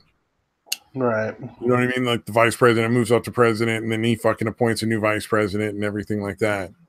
Right. So, and she's sitting there talking about like, well, Trump is crazy. They're un-American if they don't just fucking ignore the fucking Constitution and use this amendment completely outside of its actual fucking intent. Yeah, that's fucking crazy, dude. Yeah, it's fucking scary, man. I guess it should see it coming. They've literally been talking about impeaching the guy since he got elected. Like before he took office, they were talking about impeaching. They actually did try impeachment. Like there was a couple of people that actually tried to get an impeachment trial going, and it didn't go. Because as it turns out, even the fucking Senate was like, "Yeah, you need evidence." Right. Yeah, and it's not even. It's not even. I assume it's not even a simple majority, right? You need an absolute majority, right? Like the I two think you need a thirds or super whatever. majority, yeah, like 2/3 or 75% or some shit. Yeah, yeah, Um, yeah, anybody who's genuinely, if you're out there and you're genuinely concerned that they're going to try to impeach Trump or that they're actually going to impeach Trump, it's never going to happen. yeah, yeah. The you know the majority of the Senate is held by Republicans. They'll never get enough votes to fucking get rid of him. It just will not occur. I Yeah. doubt they'll ever get enough votes to even start a fucking impeachment trial. Um, although I like the people who fucking the trolls who are like, oh, they impeach Trump, remove him. Pence takes the seat, fucking uh, appoints Trump as his vice president, and then abdicates. So, and then he steps down, and Trump becomes president again. Jesus, dude. Technically, Right. that's not outside the rules. I think that That's actually weird. could happen, but yeah, I don't know. I don't think that would Right. ever happen though. Yeah, he's never going to be impeached. Like there's just no actual evidence to impeach him with. Yeah, yeah, yeah. It's The all fucking nonsense, dude. Although I think Sticks was right in that New York op-ed should really disturb a lot of people. Where that guy was just like going off and talking about all this insider information and actively talking about working against the president while he was working at the White House. It's like that should disturb everybody, man. Yeah, yeah. Like either the New York Times, which is most likely, completely made it up, or there's some dude working in the White House who's actively working against the government. Like that's not okay. Yeah, no, it's fucking ridiculous, man. Yeah, yeah. It's again terrifying thought. You know, again, almost certainly, it's just a matter of the fucking New York Times making up their quote anonymous source. Yeah, which again, and yeah, you got a paper that's that large that's willing to go to that length to try to take down an ideological foe over something that's pretty fucking trivial, really. Like, okay, so what? One guy said it's a madhouse, and we're all supposed to what? Panic and let you impeach him? Like, I don't know what they're expecting, what they expected the result to be with this bullshit. Yeah, it's just essentially they're trying to build a repeated case where people will just feel like the impeachment is acceptable. Yeah, and it seems less like putting out enough bullshit that everybody's like he's insane. It's like not really. Yeah. That's what I'm saying. Yeah, like, so it seems less like a coup, I guess. Then essentially they're trying to like get a coup going. Yeah, essentially, yeah. Yeah. But it's like from a corporate source and not from political, which makes it a little more chilling. It's essentially like the corporations taking a shot at like a soft coup. Yeah, that's fucking creepy, dude. Well, here's the thing, man. I don't think one of the reasons why I don't think the Democrats, except for like a few very ideological ones, would actually even vote for impeachment is because I think they like being alive. Right. Because I would be stunned if they removed President Trump and the next day most of them weren't dead. Yeah, like, dude, this is obviously a fucking coup. This is obviously bullshit. I think people are so polarized and so angry at this point that would be the Civil War. Yeah, no, I wouldn't. You would have armed people marching in Washington D.C. and just walking them out and shooting them against a wall. Yeah, like it would be fucking insanity. Yeah, I don't know if it would be that way right away, but yeah, you would have people that would recognize. I would be kind of curious how the military would react to something like that. You know what I mean? Like, because again, a lot of the military, everybody on either side likes to say that they would be on their side. Right. Like the Democrats like to say, well, they'd follow the Constitution, they'd be on our side, and the Republicans like they're real people, they're going to be on our side. I say you're probably going to get just about the same kind of split you would get, except you might have the majority of them siding on the conservative side. Right.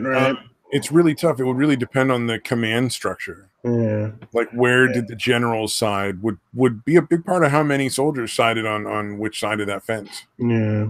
Yeah. I guess what I'm curious about is, well, shit. They don't really have any authority to do anything, do they? Without, well, if you know what I mean? Congress impeached the president, then they would probably try to take. The only thing that would save them is they would try to take control of the military through like creation what of a I'm new law thinking or of, something. what I'm wondering is, do the armed forces have any constitutional ability to act if they see something that is blatantly unconstitutional? Like Well, they're that? all oath takers. Right. So keep in mind, whenever anybody joins the military, they swear an oath not to the president, not to Congress, not to the judiciary. They swear an oath to the Constitution. That is the oath they swear. It is to defend the Constitution and not to any other group. So if they are genuinely following the Constitution, I don't know. Yeah, that's what I'm wondering about. Like, if they were something like that happens, and again, it's blatantly, it's obvious that it's unconstitutional. It's obvious that it was politically motivated nonsense. Would Yeah, they I think act? you'd get the majority would either stay out of it or be on the side that was going after like the people in Congress and like taking over. Mm-hmm. You might end up with a military coup in response. Yeah, that's what I'm wondering. Like the titular, head of the country with no restraints. Yeah, well, yeah, because again, you're going to have almost certainly you're going to have some kind of armed insurrection if you try to impeach them for nonsense. Yeah. Well, I mean, so you're going to send out the military guys. Now, is the military going to be willing to kill civilians that are fighting? Oh, absolutely. You know what I mean? It's a real fucking dilemma, man. They absolutely would kill civilians. They've done it before. Like Kent University is a really good example. Yeah, I don't know. I just feel like it'd be different this time. I think there'd be a problem where different groups of the military would side on different sides of that fence. Yeah, that's what I'm saying. They might be fighting each other as much as they were as everybody else is fighting each other. Yeah. I don't think you would get a clear majority, enough of a majority that it wouldn't become a drawn out conflict. Yeah, it'd be interesting. Well, not interesting. It's kind of it's terrifying in my mind. Like that scenario is fucking terrifying to me, dude. Yeah, no, of course. Just because of, again, there's a bunch of crazy shit that can go down in this scenario. It could fracture the military. It's obviously going to fracture the fucking country, and there's obviously going to be people that are going to take to arms. I mean, like my state would probably try to declare itself its own sovereign nation, and we'd have to go kill everybody in the fucking Sacramento.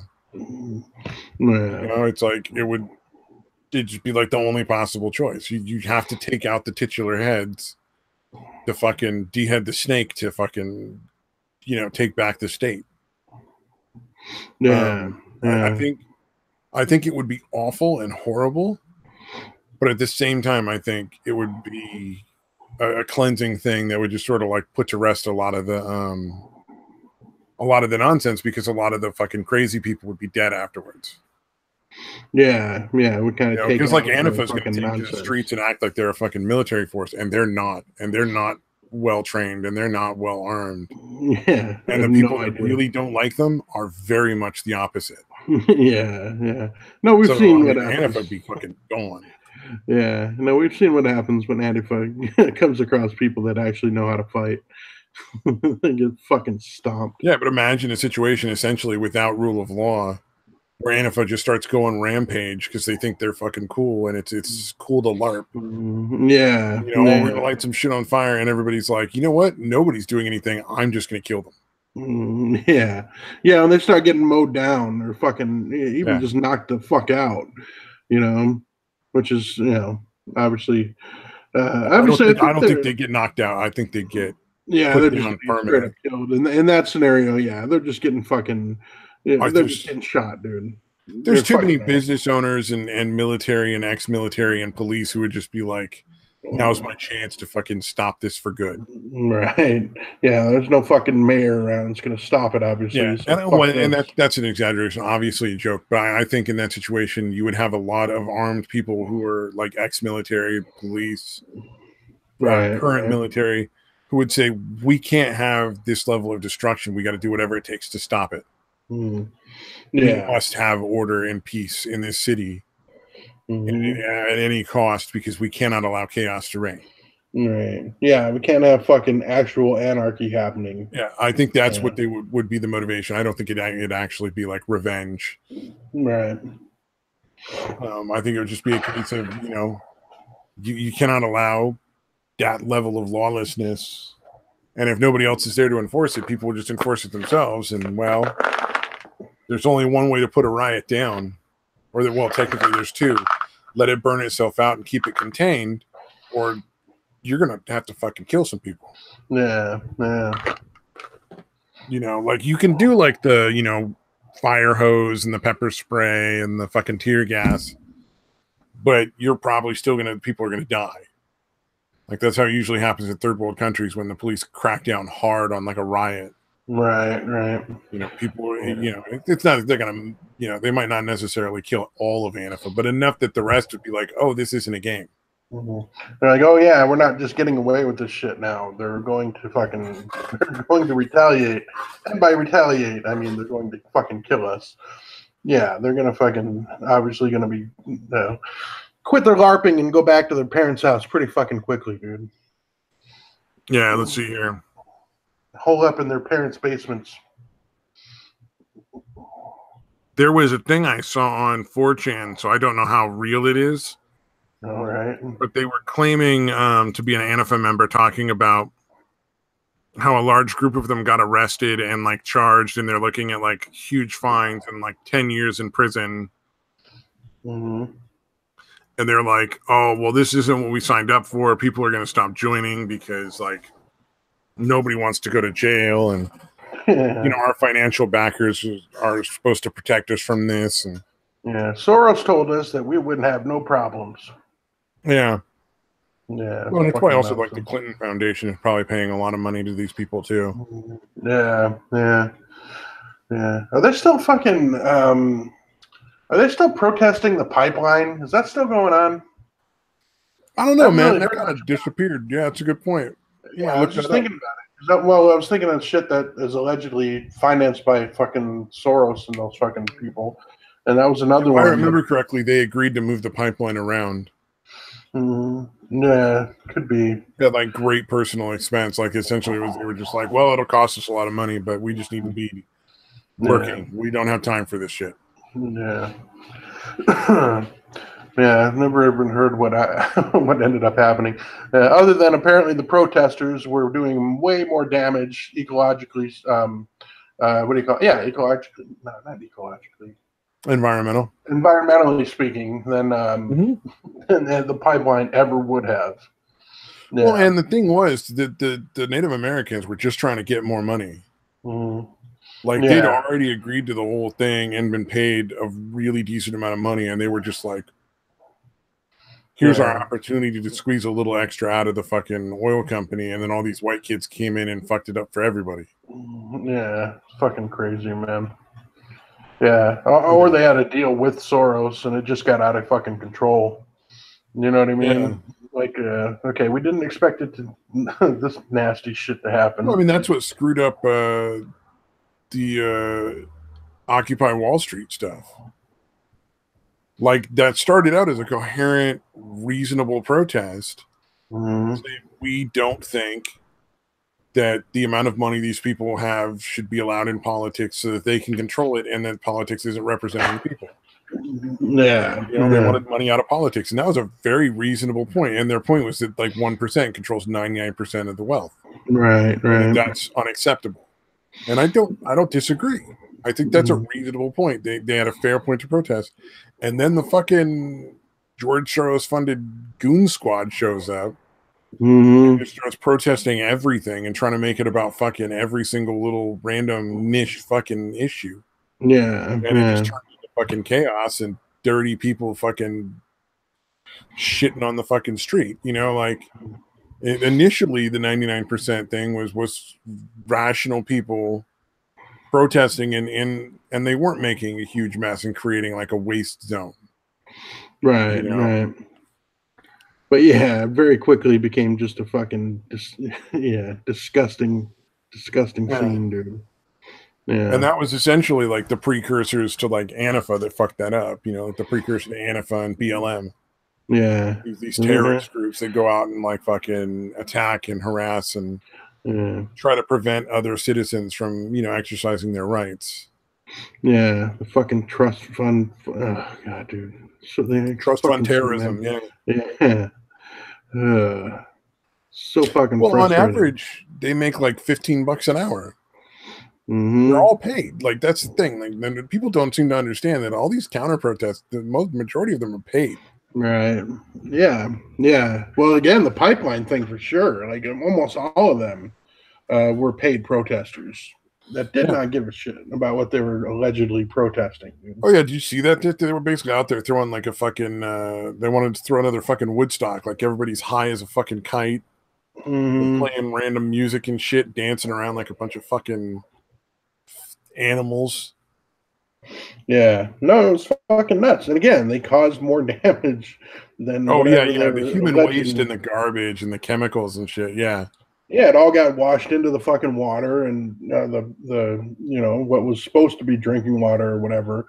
So yeah, now it's contaminated because of them and their fucking mess, dude.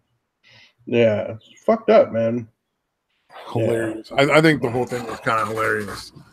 Yeah, it's sad. It's tragic, but also fucking. Well, I mean, you know, to be fair, like the people that were actually protesting were just trying to fucking hold some people's balls to the fire to get more money than to go back on the agreement they already made. Yeah, so their land getting fucked over is kind of appropriate, I guess. Like, you guys. But again, that's also only the few people in the higher ups. It wasn't the entire tribe in on it, I would imagine. So I guess that's what makes it a little tragic is, the rest of the tribe is paying for the greed of a few, tribal members. So that's kind of fucked up. But it is also kind of appropriate that they fuck themselves. Yeah, well, I mean, basically those higher ups are going to have to spend a lot of money to fix it. Mm-hmm. So they're going to lose a lot of money that they otherwise would have been able to, like, salt away, make disappear, like do their little magic trick. Mm-hmm. Magic trick. The budget got smaller and nobody noticed that all this money went into my bank account. Poof, abracadabra. Magic. Native American magic. The coyote trickster did it. Mm-hmm. Yeah. I'm sure that makes me popular. Fuck. So let's offend some other people here. Yeah, who else we got? Who else can we piss off that's not ever going to hear this? Yeah, really? So here I'm going to read this article. I'm 24 with a lot of things going for me. I'm fit and attractive, have a nice bunch of friends, and a job that's okay. Clearly, this is me reading an article. I'm not the person talking here.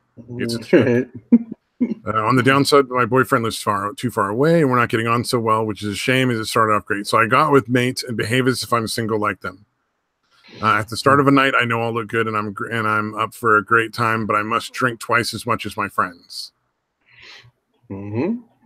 I went to a nightclub. This is somebody writing into an advice column on The Sun, essentially. I went to a nightclub last week, and I got really drunk on cherry vodka and lemonade. It tasted good, but made my head spin. At the bar, these two guys started flirting with me. I knew them by sight as they live in the town. They're a couple years older than me. I don't much like either of them, but they kept buying me drinks, and that ticked all the right boxes for me. I didn't object when the taller one kissed me and put his arm around me. I think all my judgment had gone. He said he would take me back to his flat as I was in no state to go home alone. I couldn't walk straight when we got there. We kissed and then had sex in his bed. In the morning, I couldn't believe what I'd done. I felt dirty and guilty. I hated myself. I'm sure the guy I had sex with will boast to his mate and others as well. I'm scared to set foot out of doors in case somebody calls me a slag when I'm out with me mom. I know that I'm drinking too much, but I can't seem to stop once I start. I need help. And then here's the fucking response from Deidre, the person who's running. This is like a British thing. Yeah, I was like flat, and I was like, what the fuck is that? Okay, All right, I kind of picked up on that.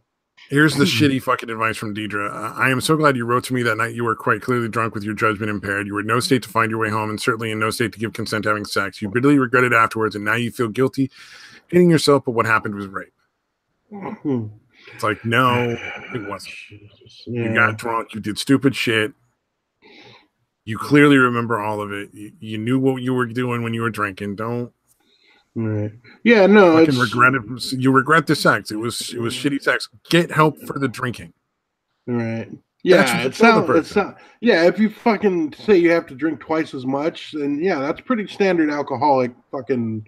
Like that's definitely a fucking red flag for fucking alcoholism in the first place. And then yeah, fucking people that you wouldn't normally fuck if you were sober is again definitely ticks one of the alcoholic boxes as well.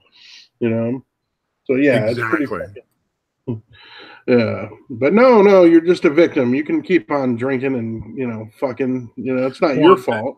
They do follow it up with, drinking is a problem. You should stop doing that. And like reach out for the help, make a decision. Mm-hmm.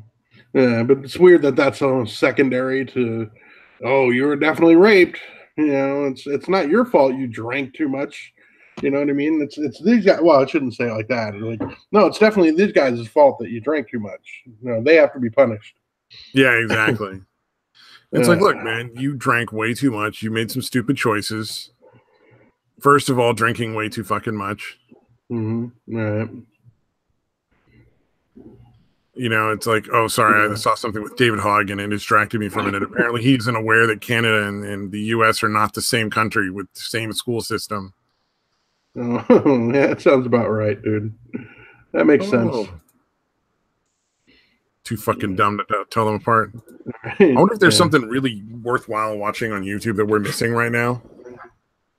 Right, yeah, I'll find out later. Like, dude, this earth-shattering thing was going on while we were here yammering about our fucking. Yeah, Mueller turned on the Democratic Party, and he fucking went as a federal witness, and they're gonna arrest like fucking Clinton and the rest of the cronies as well as Obama. It's all on fucking all over YouTube right now, live. We're just not seeing it. We're like, huh? God damn, that'd be funny as fuck. Yeah, that'd be fucking great. Yeah. Oh, I'd love to be mocked for that. Like, hey, while all that was going on, listen to these two fucks. Yeah. These two clueless motherfuckers here. Yammering on about fucking Serena Williams and that nonsense while real shit was happening. Yeah, somewhere there's a village in need of two idiots. Let's sign these dudes up. That'd be fucking brilliant. Do we still not have any viewers, dude, by the way? No, just you and me, dude. There's nobody here. That's fucking awesome, dude. And I haven't heard from Engelhardt, so I'm assuming he's not coming tonight. Right. All right. Unless he just shows up at my fucking house again. Yeah, that's a possibility, I guess. That's fucking sometimes, man, I swear. Like, genuinely, like, that fucking thing with that plug on the fucking headphones barely works half the time. I'm like, that it worked the number of times with him that it did was fucking astonishing. Right. I don't know. Well, he finally started doing it from his house, right? Yeah. No, he does. I sent him all the invitations. I don't know if he's going to come. He might still be in Southern California. Right. I don't know his schedule anymore, so I just send the invites. Yeah, it's like Jinx. Jinx always gets an invitation from me. Yeah, because I said I would like a week ago. So I said I will always send you an invitation now. So I always send an invitation every single time. It will never stop. It is literally going to take a court order to get you to stop. It is going to take an order of protection. Yes. Yeah, and even then, to take legal action. I can use an IP like changer or whatever. Yeah, or you just pass it off, and I'll start doing it until then. She gets legal action you next. Me. Yeah, there you go. Yeah, like we're not stopping. You're getting the link whether you want it or not. Yeah, we don't need your consent. God damn it. I saw this other one that was like the biggest first world problems thing I think I'd ever seen. Yeah. So it's YouTube stars heading for burnout. What's going on? It's becoming bleak. Like it's people bitching about like fucking negative comments and like the subscribers and fucking just the nonsense. And it's like, oh my God. Yeah. Oh, you guys might actually have to get real jobs. It's fucking horrible. Well, and that's the thing. Like, at a certain point, like look, you've got a certain modicum of fame, but you have none of the insulation that you would normally get through right. like the normal passageway to fame, because usually you have more money. So like Mm, YouTubers aren't making that kind of, like the big ones are obviously like what's that guy's name? PewDiePie. PewDiePie, like he's making big money. Like Phil, what's his name or other? Phil.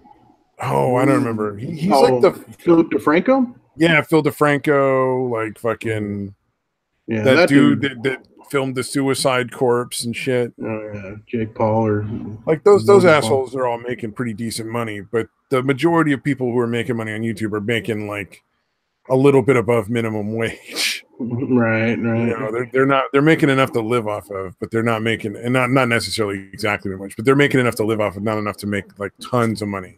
Right, right. And I've seen it. I've seen like fucking YouTubers who like go out and try to buy like a house, and suddenly they have to sell the house within like 6 months because they're just not making any enough money anymore. Yeah, yeah. Like none of them thought to squirrel some of that money away, you know. Or Yeah. they overestimated the amount of like growth. Like, oh, I'm making so much more each month. So I'm going to be able to afford that house. Right, right. Yeah. Yeah. I wonder if banks just kind of line up for people like that. They're like, dude, we're going to get so much in interest, and then we're just going to get the house from them anyway in 2 or 3 years. Yeah, exactly. Probably. Yeah. Yeah. I wonder if they actually. Well, I guess that's what the predatory lending thing was about back in the day, with the house burst. Yeah. Which was really, yeah, like I participated in that, and holy shit, the shit that they went down with, I was fucking amazed. Like, there's no way that I should have been able to refinance my house, dude. I had no job, so I had no job at the time.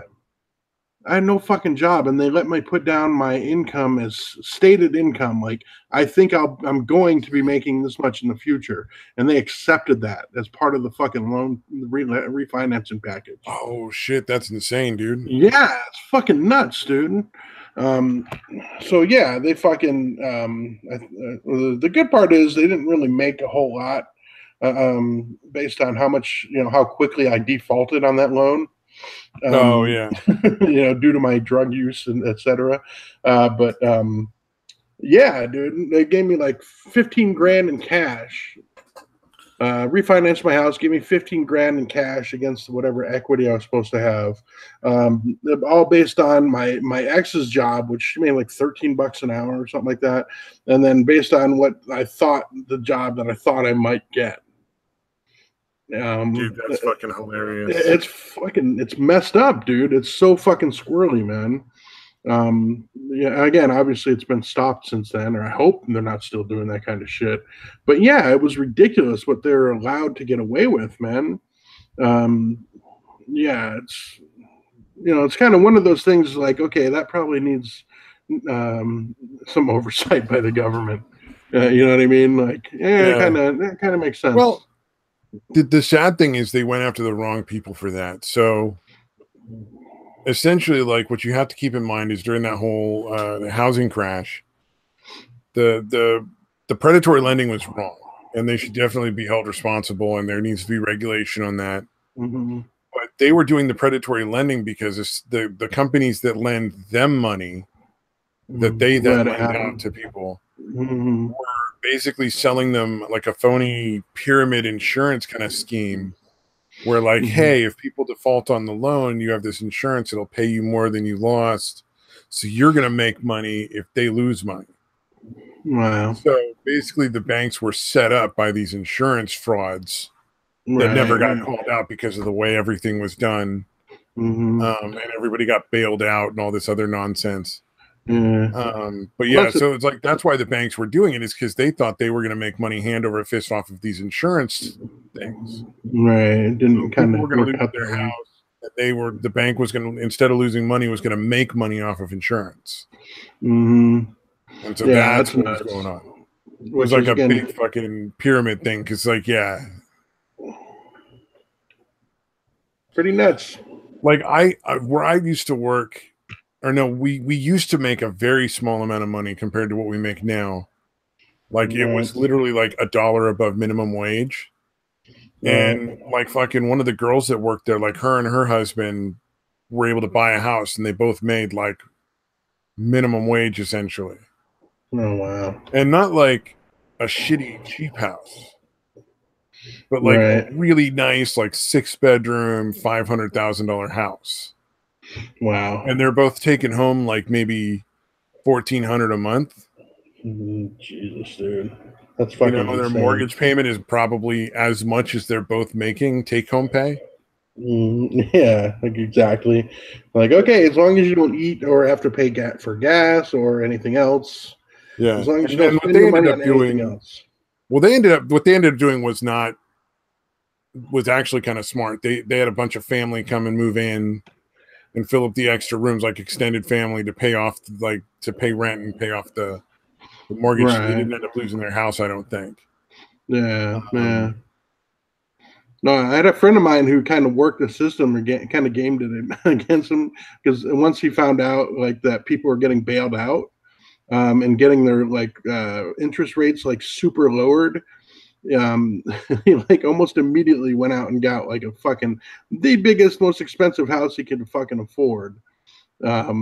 And then again, obviously, within oh, and then got the bailout to qualifying, get the yeah, lower all the yeah, stuff to get the done. lower interest rates, dude. Yeah, Nice. yeah. Although I also had a friend who uh, deliberately stopped paying so he would fall behind, so he would qualify for that.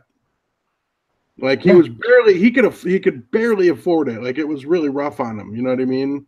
Yeah. But literally, like he figured out like why am I doing this? Like all I have to do is stop paying it, and then the government will refinance me at a lower rate, and I'll have plenty of money at that point to pay it off. Yeah. Yeah. So pretty much kind of gaming it there too. But You yeah, know, the literally government it basically was set it up for that. And so, I mean, like, you know, I don't blame them. They saw the system and did what was beneficial for them. Like, what else would you do? yeah, yeah, because literally, like he would call the bank. He's like, "Look, I can't really afford this." Like, and basically, I don't know who it was that kind of tipped him off to it, but they're like, if you fell behind on your mortgage, there are these plans, and like, they couldn't come out and tell him like, "Hey, just stop paying it, and you'll fucking qualify for this shit." Basically, that's what they were telling him. You Yeah. know, Oh, yeah. Yeah. yeah, I it's used to fucking do that nuts. when I worked on cars at Sears Auto Center. I was like the lead battery tech. So I was basically like in charge of the battery bay. Mm-hmm. And there was like every so often somebody'd come in and their alternator would be bad. And it was one of those alternators that's like on top of the fucking engine, like a 10-minute job that any fucking idiot could do. Right, right, And I'd be like, look, man, you could probably replace that shit on your own for like half of what you would pay here. right, That's right. the part you need to take out. See, you got 2 bolts to take out. Just make sure that belt is tight by putting a screwdriver right there and just deal with it. Like, don't waste your fucking money on us. Right. Like, and they don't, you usually end up buying like a battery anyway. So it's not like the company lost out. But I'll tell you Yeah. what, like, those people would always come back for tires Yeah. every Yeah. They goddamn time appreciate. because we weren't ripping them off. Yeah. If you find an honest mechanic or any of those, dude, you want to fucking always deal with them, dude, because you're hopefully not getting ripped off. Like they're actually honest about something like that, which is again not the norm. Like I had a Exactly, guy, exactly. like well, the guy is actually my dad's, like the mechanic my dad went to, but like I brought it to him, brought up my car that had the AC was messed up, and I thought for sure, like I went through almost an entire summer um, dealing with it in Arizona with no fucking AC because I thought it was going to be this incredibly expensive thing. And then I finally had enough money saved up, so I brought it to him, and he's like, "Oh yeah, just this piece came loose and came off. I just put it back on, so you owe me like $40 for labor." And I was like, "Holy shit!" If I would have brought that somewhere else, that could have Oh, easily yeah. been a two or $3,000 job, and they could have fucking told me they did the shit that they didn't fucking do. You know what I Oh, mean? yeah. That shit fucking happens for sure. Well, and Yeah. there's a lot of places that Like they just try to upsell you shit you don't need, but try to frame it in a way that makes it sound like it's necessary. Yeah. You know, like the Volvo iDrive, it's like an automatic, but you can shift the stick over and put it into a manual like selector thing where you can choose like first, second, and third and all that shit. Gotcha. And there's a little clip that helps keep it out of that mode. So it should be like, it should take a little force to put it over in that mode. Like you got to like push down on the stick or something funky. That's busted. But that's not doing anything to the car. Like that's not hurting anything. Right. And like the mechanic that I took it to wanted to charge me like $100 to replace the clip. And I'm like, I know better. Right. That's not going to fucking, as long as I'm not yanking it back and forth between the fucking manual and the automatic, it doesn't fucking matter. It's not hard to not do that. But yeah, though fucking man. Yeah, I never understood how much they potentially made that it was worth lying, like being that fucking dishonest. But yeah, I don't know. Must be a pretty decent I've amount. seen the profit margins. They make a lot. Okay, yeah, so it kind of makes sense, I guess. But still, I've seen car parts that they pay 50 cents for, but charge like $10 for. Oh wow. You know, like I've seen that kind of shit. Like some of the fucking like, so some of those really expensive tires, man, the amount you're paying versus the amount they're paying is fucking huge difference. Yeah. They're not that valuable of a tire. You're just paying for a brand name 90% of the time. Dude, it's not even, dude. That reminds me of like the wireless shit. If you go into like one of the the actual wireless carrier stores, the shit that how much they pay for like the cigarette lighter chargers and the cases and all that shit, it's like $3 or $4 a piece, if that. And they're turning around and selling cases for like $25, $30, selling the chargers for like $30, $35. Probably, I think it's $40 for the fucking Apple chargers. And they're literally paying just $2 or $3, maybe $4, and marking it up that fucking much, dude. Yeah, well, because they've all made an agreement, like they're going to charge a minimum amount. Yeah. So if they all, and this is essentially the problem with having these little like essentially like oligopolies, where there's like 4 companies that will sell you a cell phone. Yeah. You know. Yeah, but I thought that should be collusion. Like that should be it is illegal. Yeah. It's 100% illegal, but you have to prove it. Right. And that's the thing. Like it's very difficult to prove. Like they got to get people on tape talking to each other and shit. Yeah. I guess there would have to actually be somebody going after them in the first place, and that's just not happening. You know what I mean? Because most people have no idea that they're paying like way more than they should be paying for the product. They don't know. Yeah, it's pretty fucked up, man. Yeah. Well, and then like how many people have gotten like taken their car in to get like AC fixed, and all it needed was a recharge, but they replaced the fucking compressor, you know? Yeah. Or said they replaced the compressor. Yeah, said they replaced the compressor. You'd actually still make enough money actually replacing the compressor that you're better off doing it. Yeah, just in case. Right. Like I'm sure there's people out there that are dumb enough to actually just not replace it. But you'd end up potentially losing so much fucking more than just the money. Right. You know, like it's not worth the risk. Essentially, like you're making enough anyway. Yeah, you're still making a bunch of money that you weren't going to make before anyway. But I gotcha.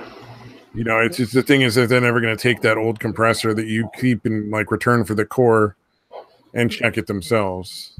And when you put in the new compressor and recharge the system, they're definitely going to have cold air, so they're never going to question it. Right. Like there were a lot of people that would sell shocks to people that just didn't need shocks.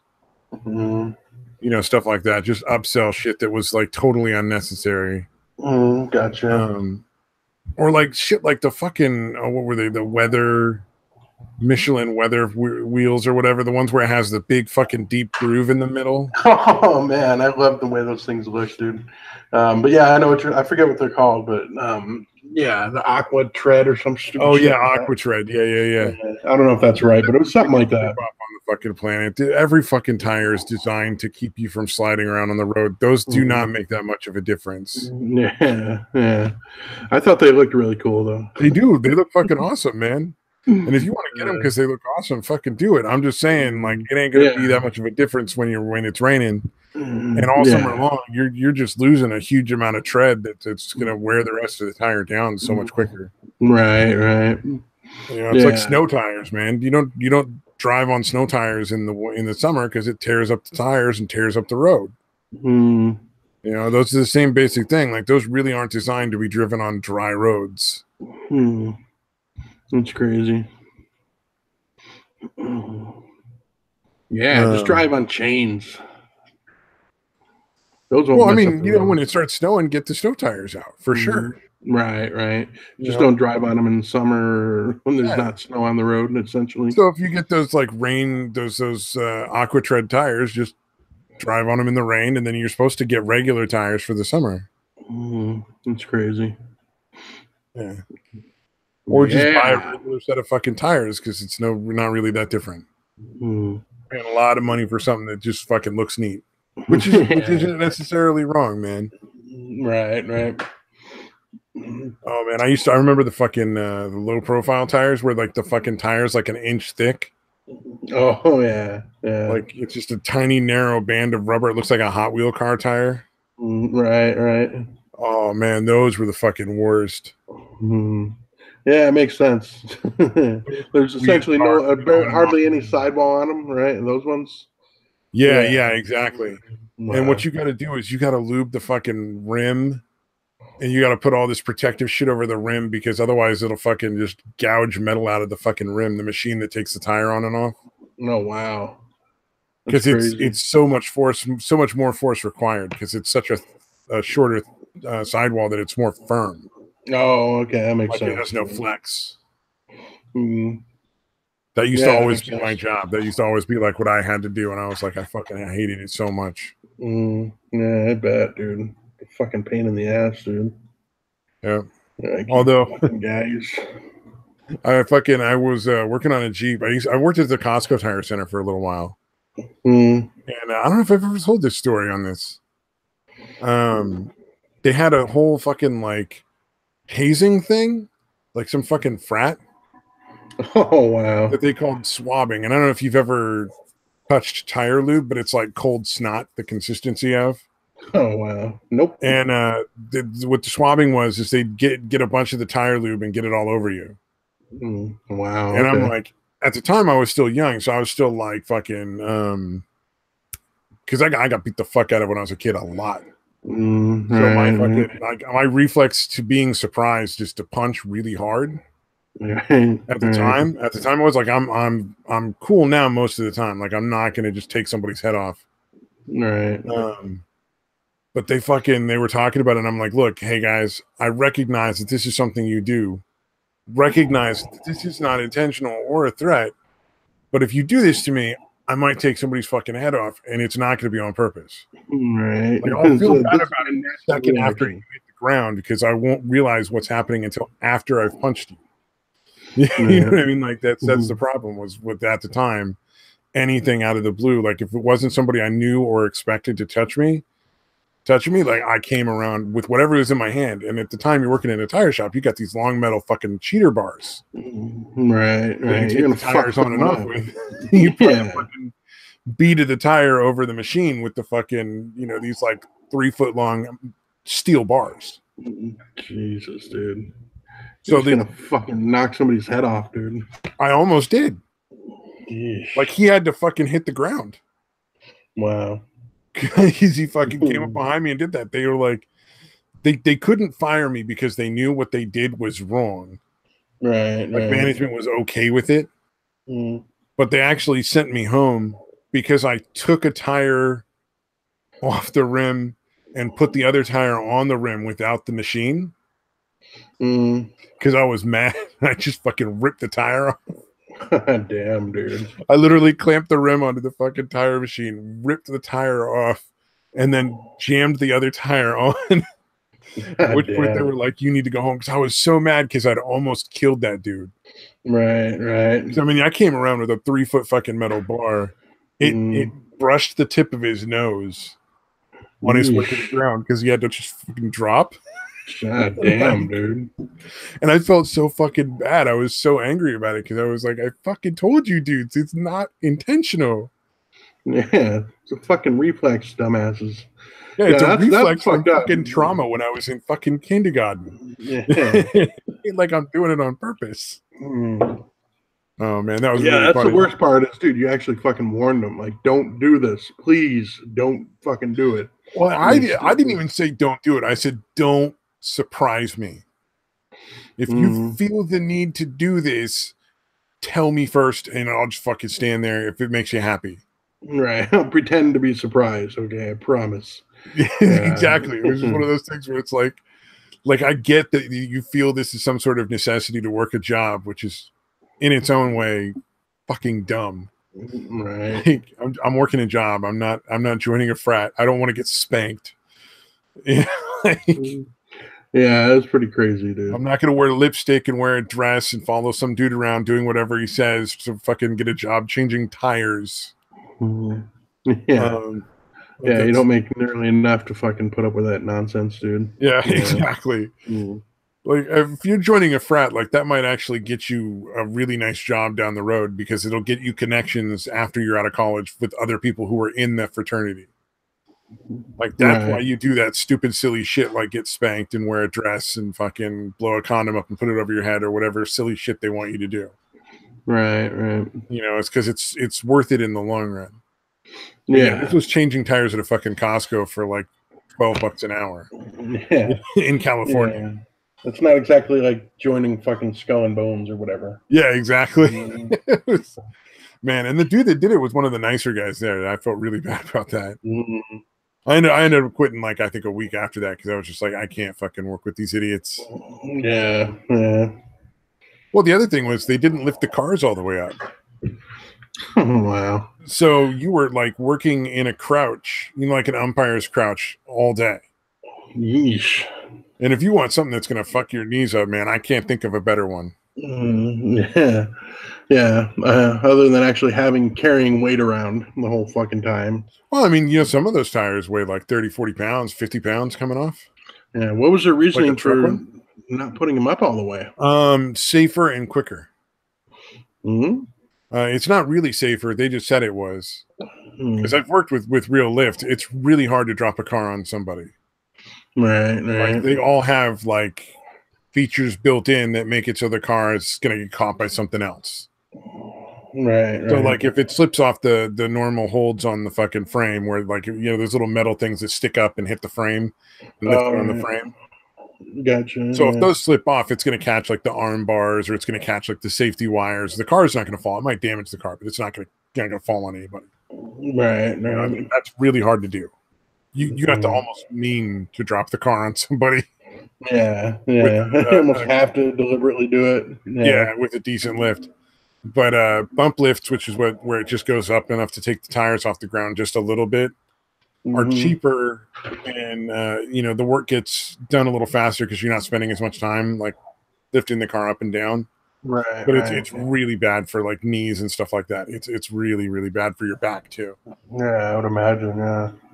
And so I was just like, well, you know what? You're paying me $12 an hour. I'm not going to destroy my body for fucking $12 an hour. Yeah, that's pretty fucking nuts, dude.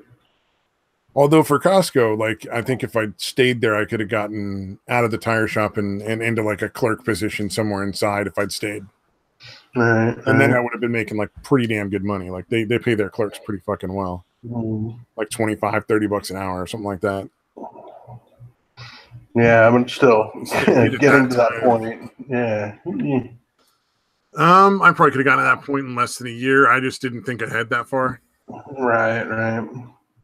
Yeah, and there's no telling what even that amount of time might have done to you either, Because you got kind of a bad back anyway, right? Well, yeah, that was actually, I didn't know about it at that point. Right.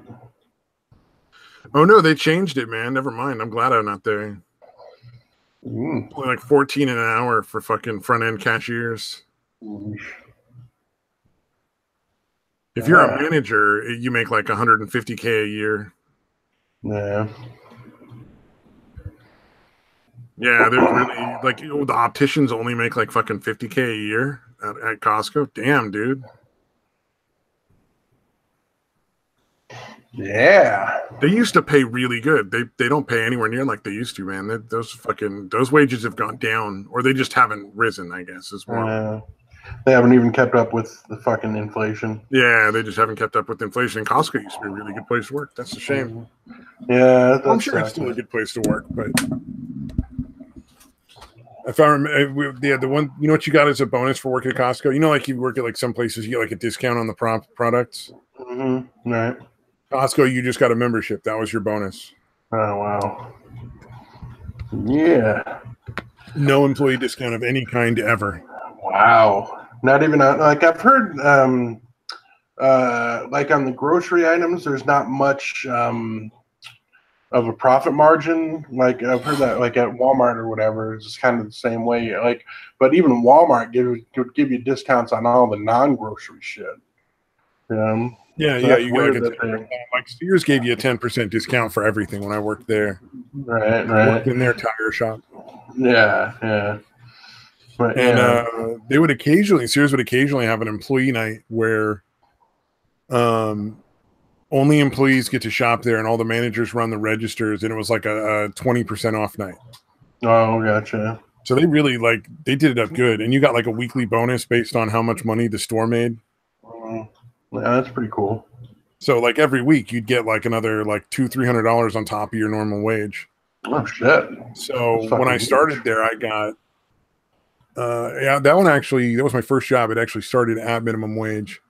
And then when I went to I got a raise and a couple of different raises when I worked there over the course of a year, because I got up to like $2 or $3 above minimum wage. Plus you would get like a weekly $200-300 check on top of that, on top of your regular pay. Wow, that's fucking huge, dude. Yeah, so I should have stayed there. I mean, they paid their employees actually really well. And if I'd gotten into like the fucking techs, working as one of the mechanics instead of just like a tire buster or a battery guy, right? We make really good commission off of the work they do. Yeah, I bet, man. So that was a trip. But then again, you're 18 years old. You just get tired of working on fucking tires, man. Yeah. It's you get bored really fucking easily. Yep. Yeah. And then Costco paid more to start, so I was like, all right, I'll go to Costco because they were like $1 an hour more to start. Oh, right. Yeah. I don't know, man. That was a trip. That was a bunch of shitty jobs. Oh yeah. No, yeah. I know my first job was working in like the Mexican food restaurant here in town. And oh god, you had the worst. Yeah. I actually do. The job was kind of cool because like the people that worked there were really fucking it was fun to work with them. But yeah, as far as getting paid, it was horrible. Somehow I made less than minimum wage when I fucking started. I don't know how they managed that, but somehow they managed to pay me like 10-15 cents under minimum wage. I never really figured that one out. Yeah, there's weird sets of laws that they can fucking abuse. Yeah. Yeah. So or a server, they don't have to pay you minimum wage. Yeah. So that was allow tips. Yeah, and that was it. This was just a fucking fast food place, dude. It wasn't a sit down place, dude. It was again fast food. So it wasn't like we were waiting on people. It was just like going into a fucking Burger King or McDonald's or whatever. So yeah, I don't know how they did it, but they fucking did it. But anyways, yeah, the only time I would get raises was when minimum wage went up, and I would still stay just that much under minimum wage, dude. Yeah, so that was a shitty job. Although again, the people I worked with made it pretty fun because the customers had to make it hell though. Like that's got to be the part that sucked the worst. Right. Yeah, they weren't that bad though. Well, maybe because you said it was a local place. Maybe because it wasn't like a Taco Bell or a Burger King. Yeah, exactly. It was just again, really good food actually for just a little shitty hole in the wall place. Food was actually. Well, if you're going to compete with Taco Bell, you better be serving some really good food, man. Yeah, for sure. Yeah, I can't beat Taco Bell, man. Well, I mean, you can go there and get like diarrhea for just like $10, man. $5-10. Yeah, that was one of the other perks there. Is like when you were working, you could eat whatever the fuck you wanted. You could literally eat as much as you wanted. Oh, that's fucking cool. Yeah. You don't even get that at the fast food joints, man. They fucking they get you like one meal, like you get like a $5 meal allowance per day or some shit. Yeah, some of them aren't even that. Like you get a discount, but you don't get any kind of free meals, dude, in a lot of places. Yeah. You gotta wonder though, like how many of those people just fucking take food anyway. Yeah, I would imagine that's pretty rampant, dude.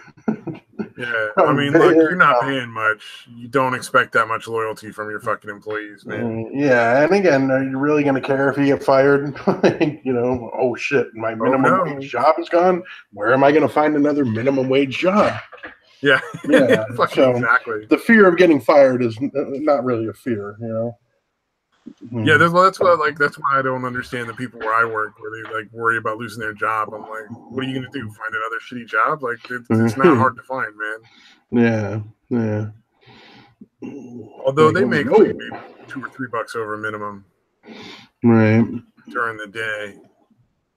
Yeah, the day. I think right now I'm making like 12 for sleeping. Yeah, not bad.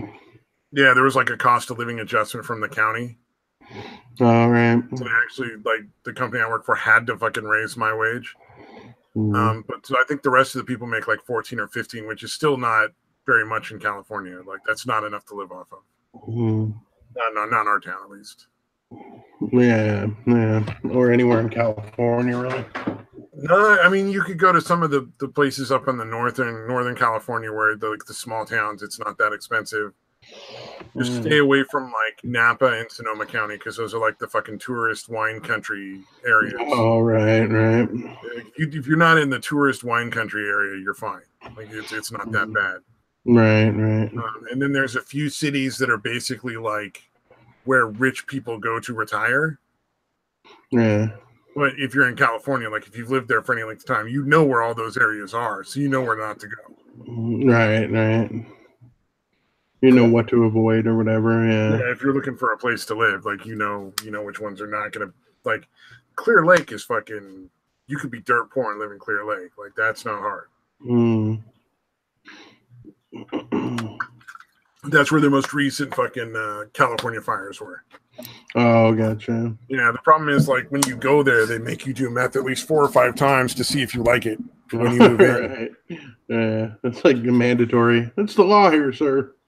Yeah, you got to do meth like 4 or 5 times, and you got to fuck some really ugly chicks. Yeah, see if you fit in. See if you can handle it. See if it's a good fit for you. Got to have like a threesome with some chick and her mom, you know? Yeah. Both of them have fucking other kids. With a bunch of fucking track marks and shit. Where they're injecting the meth because fucking smoking it ain't good enough anymore. Yeah. You know what that fire? Slamming that shit. God smited that town. Just like it's pretty obvious. God just hates your town, dude. Just stop. Yeah, it's time for you guys to be done. Oh man, fucking Clear Lake. I think was where one of the guys I knew. Oh no, never mind. That was in Oregon, where the guy I knew that had like had a house, like a weed house before weed was legal. Oh right. Where it was like a whole house that he just grew weed in.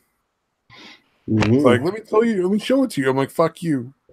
Don't involve me in your crime. Yeah, I don't want to testify. Yeah, I don't want to know anything about it, dude.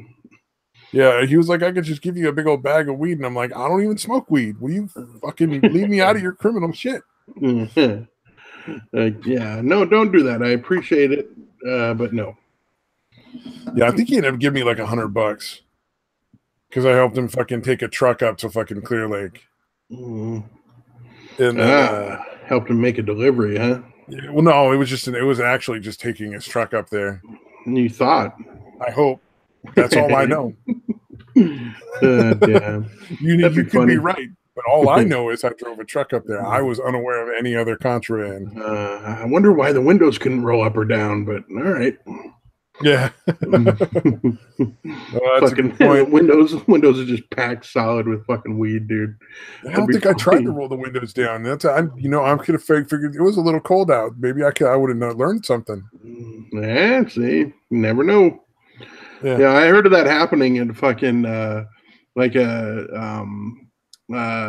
police auction. Like this dude bought a car from the won a car from the police auction or whatever, and then couldn't roll down the window on one side, and then it turned out that there was a bunch of fucking coke in that fucking door. And that's did he make a bunch of money and get real high, or did he fucking call the cops? Yeah, I assume that the reason I was hearing about it is because he called the cops and said, "Hey, this has got a bunch of coke in. I don't want to go to jail potentially." So, yeah, that'd be an interesting conversation. Like, hey, so I just found like a couple of kilos of cocaine. Yeah, take that off my hands. It'd be great. Yeah, it turns out you guys sold me drugs because there's a bunch of fucking coke in the thing. That'd be funny as fuck. The cops show up to arrest you, like, well, you sold it to me, so put those cuffs on you first, buddy. I'm making a citizen's arrest. You fuckers sold me drugs. Show up to the station with the cocaine and try to arrest the people that sold it to you.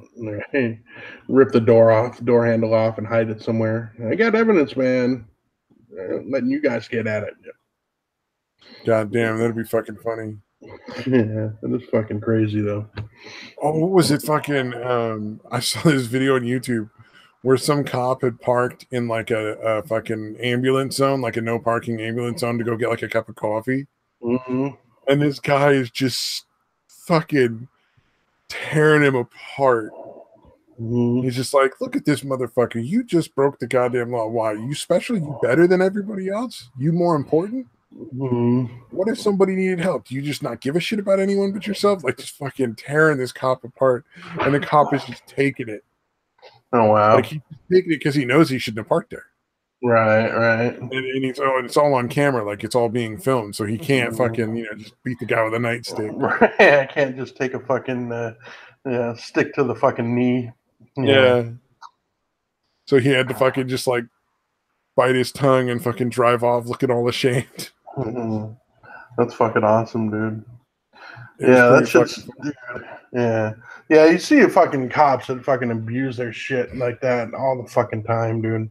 Or like, oh god, I don't know if you've ever seen this, but I've seen this a lot. Where like they're at a stop sign, they'll fucking hit their lights and go through the fucking thing and then turn it back off. I've seen that at traffic lights all the goddamn time. Yeah. And 90% of the time, they're just pulling into like a convenience store or like a restaurant, like a little sandwich shop.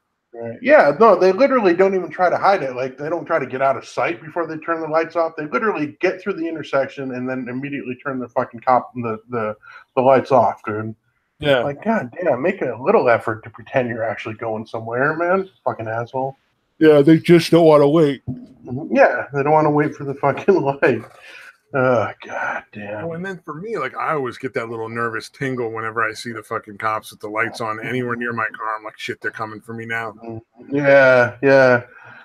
For me, like, it's still weird. Like, I've been off of fucking drugs and shit for a long time, but it's still, I still get that visceral reaction.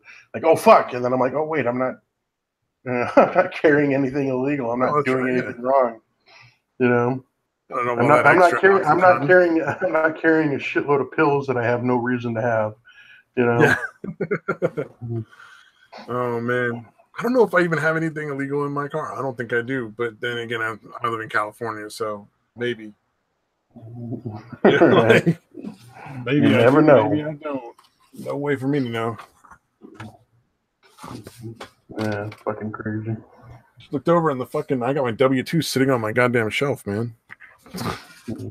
Yeah. 2014. I don't even know what they're there. That's awesome. Oh, I have every pay stub since I started working still. Oh, wow. Nice. And it's next to an old pay stub from 2014. What the fuck? I don't even know what those are doing. Like, they're not even, it's like, I don't even put things on that part of the shelf. It's just like a random, like, I don't know how they got there, but they're mine and it's my bedroom. Yeah. Now you got some kind of haunted house that's haunted by like an accountant. Yeah, fucking accountant on my house. Yeah. Yeah. I'm going to move your W-2s. Ooh. He's like, I'm gonna itemize your deductions. Ah. This should be terrifying. Easy 240 form. You know, the only tax guy I got now is fucking like one of those online tax programs. Does my taxes for me. Oh yeah, Because like TurboTax or whatever. I don't have business expenses. I just fucking claim myself and that's it. Yeah, my mom gets those programs too and does everybody's taxes. She actually worked as an accountant too, so that kind of helps. But yeah, still the program essentially does it. Yeah. Well, I could probably claim more than I do if I went to like an actual tax person. Right. But it's just not worth the hassle and the potential of getting audited and all that shit. Yeah, it's tough unless you almost need to own a house and be paying a shitload of interest to get to the point where you can truly itemize legitimately. Yeah. That's the only time I ever really could. Or own your own small business where like you literally do have business expenses that you need to itemize. Right. Yeah. Yeah. Other than that, it's incredibly difficult. It's almost impossible. Yeah, exactly. Well, I mean, like there's stuff I could have done. Like when I was going to college, I could have fucking made some claims based on like the college stuff. Right. But like I realized very quickly, and then like the first year I didn't, and then the second year I went to a guy, like a tax guy, and he's like, "Yeah, you could, but it's probably not worth the deal. The fucking it'd be more of a pain than you would get, than the money you would get." Yeah, the effort you have to put in to get that little bit is like not worth it. Having to save a shitload of receipts and all that kind of shit. Yeah. He's like, the hourly rate that you would have to pay me to get this all done would just not be worth whatever they would pay you. Yeah. Indeed. Plus, then there's always the chance that they're going to go through and do like a check and all that stuff where they're going to like actually audit taxes. Yeah.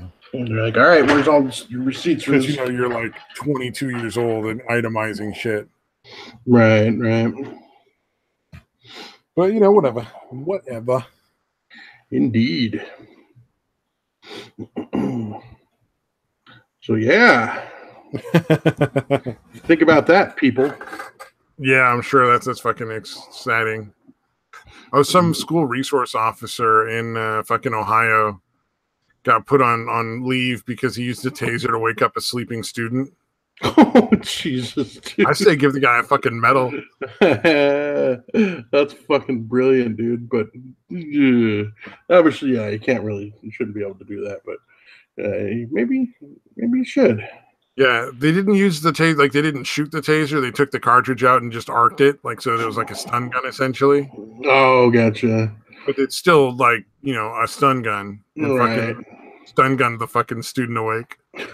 Jesus. That is dangerous, dude. I mean, I get that. That's fucking funny. But, like, you could end up having the kid biting his fucking tongue off or something weird, Coming to being shocked like that. Yeah. Yeah. Oh, yeah. I still think it's like you give that officer a medal because that's like, that student has been like fucking sleeping so many goddamn times. Yeah. Like it's not the first offense that he just decided to fucking shock him. Yeah. This is a good point. But it's one of those things where you're like, all right, that kid had it coming. Yeah. It's the kid that fucking stands on the fucking like just outside of school grounds or something after they leave and just like, here, piggy, fucking with the fucking school resource officer where they can't do anything about it or something. Yeah. Saw the kid asleep and was just like, fucking, now's my time. I'm gonna fucking shine like a diamond, dude. I bet that felt so good too. Oh, something's on something in the game going on now? No, I don't know what the fuck I set that for. What the fuck? God damn it. I don't think. Hold on. Yeah, I'll have to fucking check it now. Because I normally set any alarm that's going to be going on during this. In honor of gaming and yelling, to have a silent fucking ringer. Yeah, oh, for sure. Yeah, like I literally went through because I have them set up to.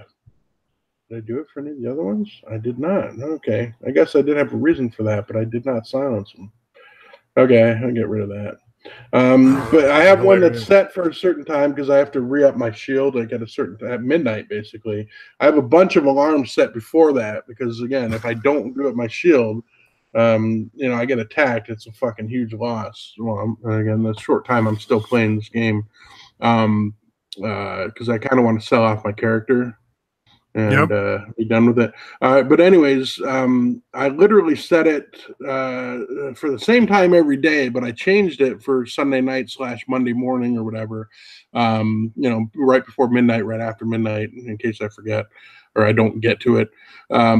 I literally changed it for Sunday so that it's a silent one during the fucking broadcast, and every other day it actually makes noise.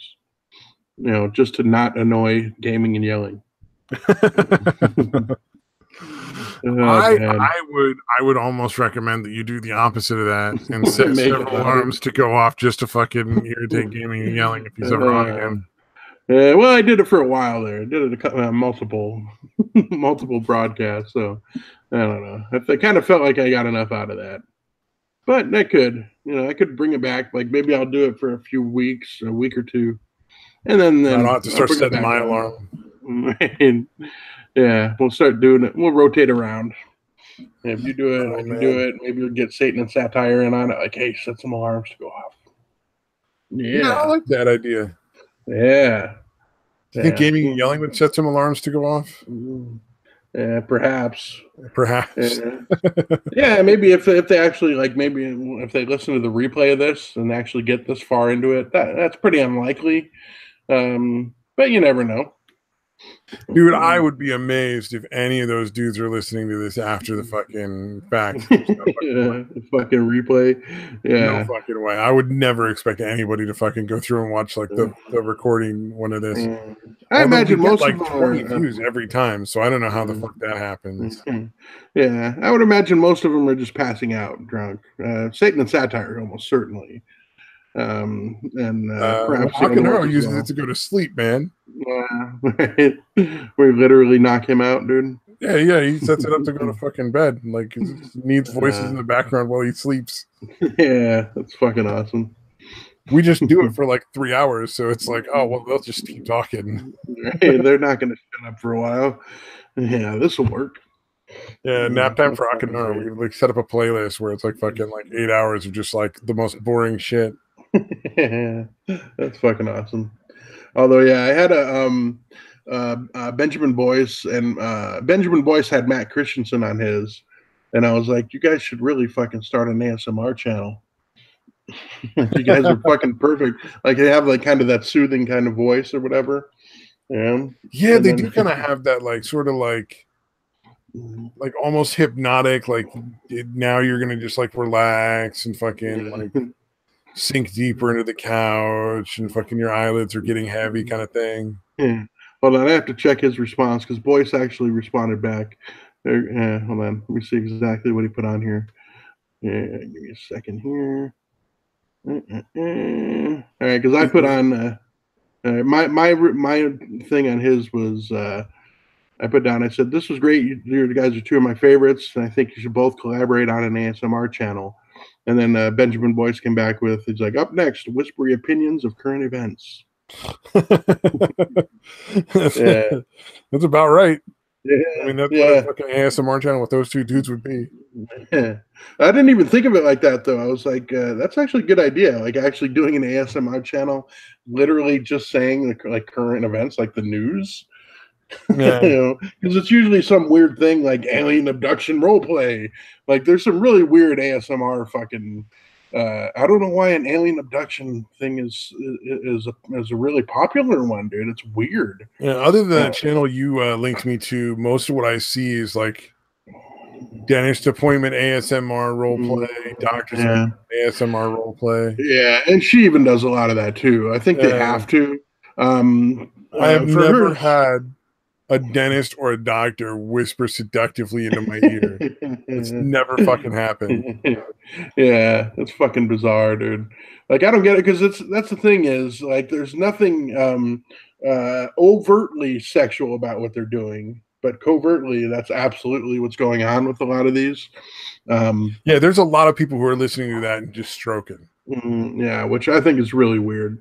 For me, like, the chick I listen to, she's a cute Asian chick, I guess, and that somehow I find that soothing, but I don't find it like Erotic.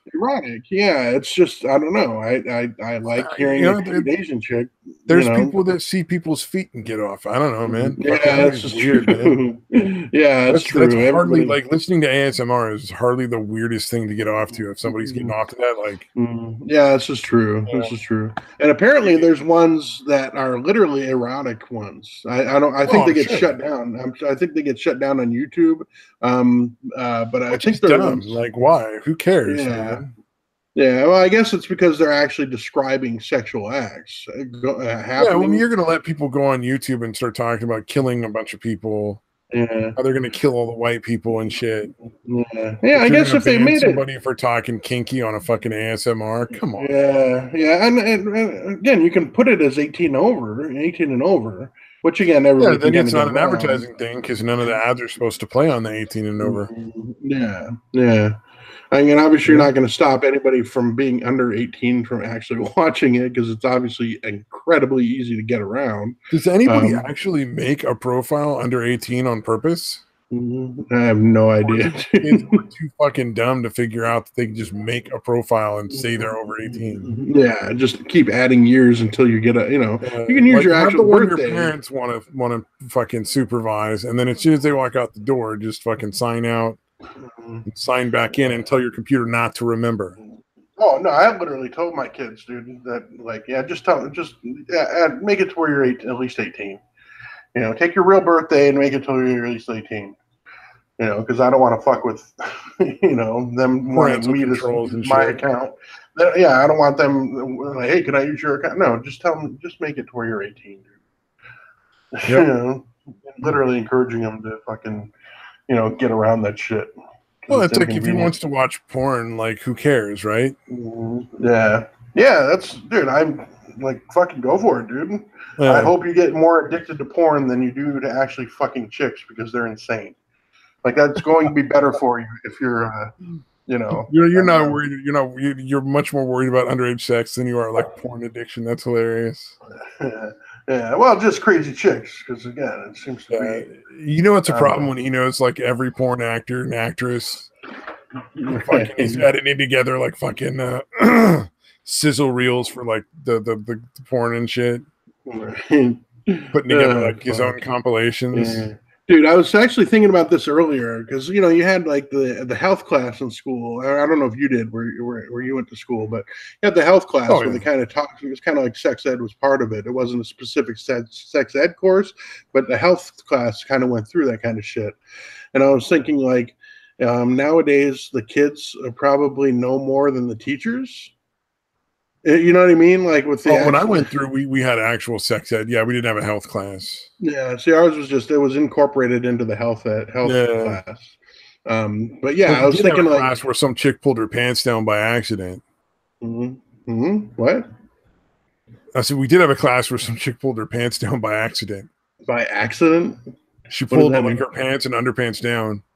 She was wearing a shirt that she thought would be like she could sag her pants. You remember sagging used to be a thing? Oh, right. And she's like, look how far I can sag, and just pantsed herself in front of the whole class. That's fucking awesome. That was the closest to a health class we got, was just a real good look at this chick's pussy. God damn, dude. She was so embarrassed. The teacher was just like, you will not speak of this outside of this room ever again, or I will kill you. We had to take like a fucking oath. No, Jesus. How long did that oath hold up, dude? Oh, I'm pretty sure not at all. Until everybody got to their nearest loud out of the classroom, and then they were talking about it. Dude, you'll never. I just didn't give a fuck. I didn't say shit because I didn't give a fuck. I was just like, whatever. Yeah. I was the same nonplussed asshole. Yeah. Yeah, no, I'm sure the kids you. these days know way more than the fucking teachers, man. That's no doubt. Yeah. Literally, if I was teaching that class, I'd be like, all right, any of you guys want to come up and teach me some shit? Yeah. Yeah, I got Show some me stuff some new here, but sex positions, man. you probably already know this and more. So Like, we just what do you need like a male and female volunteer to just come up and like fuck in front of the class with a condom and show everybody. right. Yeah, come on. At this point, why not? That would Somebody's be into it. fucking. That would be the most epic and effective sex ed in the world. It'd be a little creepy. Like I would have to be like, It'd be I really gotta fucking kind of leave the creepy. room.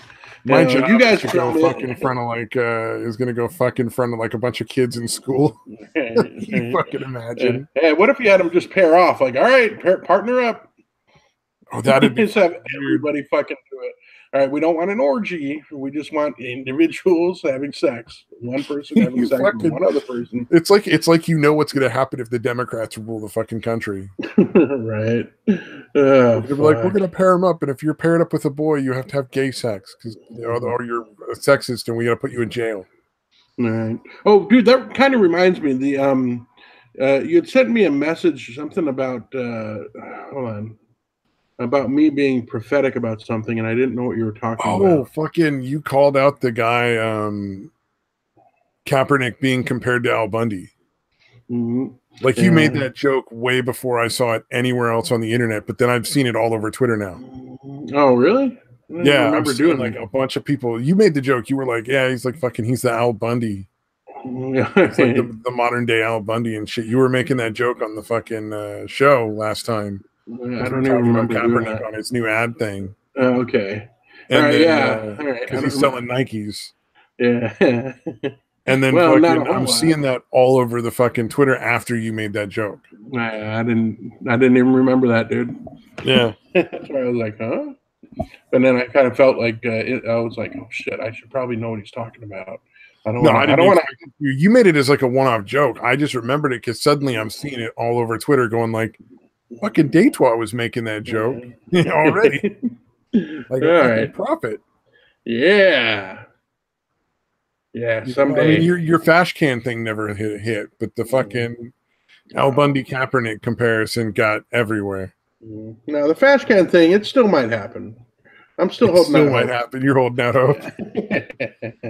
I want that to go viral. I want one thing that I feel like I made up to go viral. Did you see? Oh, did you see that shit about the chick who was all pissed that she had to stand up to breastfeed on the fucking? It was like a bus or a subway or some shit. No, dude, it's so fucking funny. Like you read her thing, and she had to stand up, and everybody was so rude, and chivalry is dead. But then if you look around and you do a little research, you find out like some kid fucking offered her a seat when she got on, and she refused. Oh wow! So this dumb bitch already fucking turned the seat down, and now she's complaining that nobody fucking offered her one. Like you already refused, dummy. Nobody nobody wants to fucking. Yeah, it was a UK woman, and it was on a commuter train. That's beautiful. Yeah, they seem to be going out of their fucking way to be offended. Like, going so far as to refuse the help that was offered and then bitching about not getting the help that was offered that they refused. Yeah, that's fucking beautiful, dude. Some other lady offered her a seat, but then another lady stole it before she could get there. Jesus, dude. Wow. Well, I mean, that's what happens, though, man. Like, they killed fucking any kind of chivalry, so people just don't want to fucking be involved anymore. Yeah. Almost, you're gonna get accused of fucking sexual harassment, dude. If you're going to offer something to a woman, they're like, "What? Are you fucking raping me right now?" There's a lot of a lot of people that just like dating scenes are like dead in a lot of areas because of that. Yeah. Oh, dude, that reminds me. I forget. I don't know who she was referencing, but the Christina Hoff Sommers was on Ben Shapiro's show.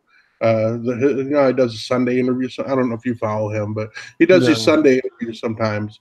And she basically had said that some famous guy was like, knowing how things are nowadays and how, being rich and being famous how that can be, taken advantage of, and I can be brought down so fucking easily just by an accusation. He's like, I'd almost rather go out with an ex-wife or an ex-girlfriend who I know, and I can at least have a reasonable expectation of how she's going to behave, than to actually go out with anyone else.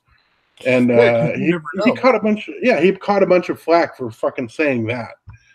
And I was like, what the, like, dude, yeah, people were literally like somehow offended by him saying that. I was like, that's fucking ridiculous, dude. Well, it's like Pence's policy of never going out with a woman alone. That's not. Yeah, never being in a room alone with a woman. Yeah, that way you know that you're never going to be accused of impropriety without, again, witnesses. Yeah, yeah, yeah. Although again, if it's two women that you're alone with, they could easily fuck you over. But yeah. Well, and then odds are they'll just fucking get all emotional and like they'll misremember the whole thing. Right.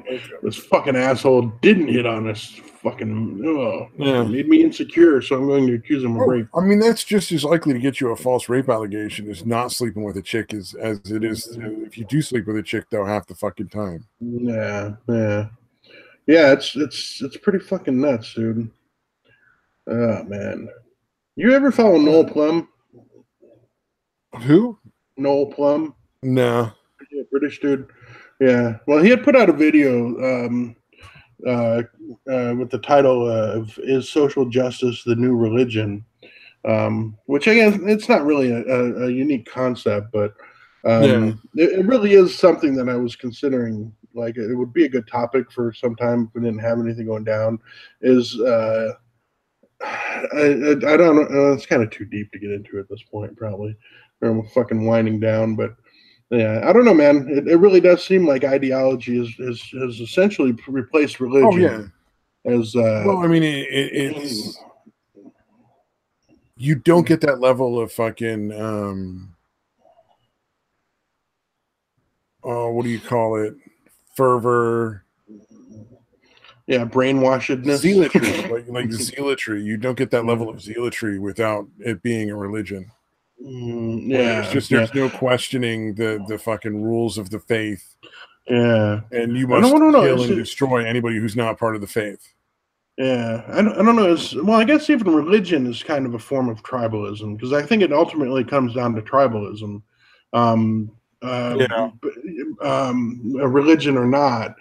So I guess it's kind of, that is, in my opinion, kind of the root of everything, is just almost everyone's need to, or maybe it's not even a need, maybe it's just a desire. Like, it's almost like most people don't want to think for themselves. Yeah. They just want to like latch onto something. They're like, yeah, that'll work. Yeah, I'm gonna believe that blindly and not think about it anymore. Yeah, well, that's like why people watch like the fucking news on TV and think it means something. Right. They've abdicated their responsibility to fucking have some idea of what's going on. Yeah, it's almost like again, Oh, go ahead. Sorry. Well, I was just saying, because they think that that's somebody that they should have faith in. So there's like, it's a religious. It's. I don't know that it is a religion, but it behaves a lot like a religion in that they're advocating, they're abdicating their moral and intellectual responsibilities to people based on an emotional belief that person is going to be telling them stuff that's right and good. Yeah, and I would be kind of curious to see if, because again, the confidence level in news media overall is incredibly low. Like, it's under 20% now. I think like 17 or 18% of people actually trust the media. But even those, I kind of wonder if. Even a lot of those people that understand that the media in general is fucking bullshit, if they don't still watch CNN and think, oh no, but these guys are okay, or Fox News, and they're like, oh no, these guys are fucking solid. Like, I don't trust any of the news sources, but I got to be honest, man. I've seen Tucker Carlson, and he's essentially doing a lot of what people on YouTube are doing, busting the SJW stuff. Yeah. So, but I mean, I always take it with a grain of salt. Like, if I see something on his show, it's like I want to check into it. Yeah, because you think it might actually be legitimate. Like, it seems like he's actually trying to do something. Well, I see like honest. A lot of the stuff that like just the generic YouTube skeptic community has covered multiple times before. Yeah, and he's saying the same thing. So I'm like, well, I mean, I've seen him say a lot of stuff that does make sense and is verifiably correct and factual. Yeah, which is weird because again, Fox News is pretty notorious for being really biased as well. Well, they're super conservative. It's the same as CNN. It's like if you want to get the liberal perspective, CNN. If you want to get the conservative, Fox. Yeah. If you want to get the truth, neither. Yeah, try YouTube, try Sticks, or fucking or just fucking like look into shit yourself. Read a bunch of articles from a bunch of different perspectives, and figure out where the middle ground is, and that's probably the closest to the actual reality. Yeah, if you check a few different sources, you can kind of tell just going in knowing like what everybody's slant is. You can kind of garner what the truth actually is, generally. Yeah, with this the story about this chick on the fucking commuter train in the UK. You go to some sources and it tells you just nobody gave her a seat and everybody was mean and evil. And then you go to other sources and they give you the whole story where it's like, nah, like this kid fucking offered her a seat, other lady offered her a seat. She was just kind of dumb and slow. Right. Yeah, it's just like how everybody seems to only want to go to one baker in Colorado nowadays. Yeah, all these people basically fucking trolling this guy and getting him fines. Yeah. And they don't ever tell you that the couple that went in for the initial cake were basically just shopping around trying to find somebody to refuse them so that they could make a court case and make money off it. Yeah, there's something like 1,000 closer bakers or some ridiculous amount, or maybe not 1,000. It was like at least 100 bakers that were closer to where they lived. Yeah. They specifically targeted this poor guy. Yeah, because they knew they could make a profit. Yeah, they're like, oh man, the GoFundMe is going to be huge. It's going to be fucking huge. Yeah, exactly. Well, I mean, not only that, but like going on TV, being paid by all these, Democratic organizations to like help fight the case. They're making a ton of money. Like they're probably getting most, if not way more than their living expenses were getting paid for the whole thing. Right. Plus getting random donations from other people. One of the things that I think should not be legal is being able to just donate to somebody at random. There should be some sort of check to make sure that if you're giving somebody money and they're calling it a donation, that it's actually some sort of nonprofit. I gotcha. And if you're paying somebody, there needs to be a really specific contract in place that's enforceable on both ends. Right. Like the money's actually going where you're saying it's going and that kind of shit. Yeah, like that stuff needs to be. I think the way that the system is right now is really open for abuse. Yeah, like it almost fucking and GoFundMe and all that stuff. I don't agree with any of that. It really does actually seem to encourage abuse. Yeah, you know what I mean. Like just Kickstarter being open at for least it. has like a fraud system in place to deal with fraud. Right. They will try to go after people for fraud, even though a lot of times there's nothing they can do. Right. But, I mean, like they're very clear in that, like up front, like if you donate, you will not see any profit. Like you're not going to make your money back. You may or may not get a product. There's no legal recourse on your end. Donate, like give money to these Kickstarters at your own risk. Yeah. And they're like, and we encourage you to look into them further than just here. Yeah. But with like the GoFundMe and the Patreon, there's just no real. It's just fucking. There's no real like rules. Yeah. I was kind of curious about that with like the Sarkeesian shit. Like it's pretty obvious that that money was fucking blatant fucking fraud in my opinion. Yeah, she took $160,000 and then never produced any of the things she promised in exchange for that $160,000. Yeah, and it just shocks me that like that's just accepted. It's fucking bullshit. Especially some of the other shit that is legitimate that gets like harassed. You know, and that's just fucking. Although I kind of wonder, like, are people still fucking blind, or have even the leftists finally figured out that that bitch is just a fucking con artist? Like, if she still makes a ton of money. Yeah, yeah. I kind of wonder though if she tried to get something funded, would it go through as quickly as it has in the past? Like, would it get funded as quickly as it has? I don't think she make as much as she used to. Like Yeah. she's died down. She's not the hot fucking ticket, but there's a lot of people that still fucking just give her like $20 a month or like $10 a month. Yeah, well, even Zoe Quinn, I think Zoe Quinn still gets a pretty fucking hefty sum from Patreon every month, dude. Yeah, I mean, you can go to Patreon and like look these people up and see how much they're making. They're still making good money, a lot of them. Yeah, and Zoe Quinn doesn't really do anything for Congress. Yeah, Jesus Christ. I'm telling you, man, I actually want her to win, dude. Yeah, you just want to see her just be fucking like, well, the House fall apart. Again, I don't want to see her as a fucking senator, where she can actually have a much bigger impact. Yeah. But again, I think as a fucking as a House representative in the House, it's pretty limited in what damage she can do. And again, the fucking. She's too stupid to really do much damage.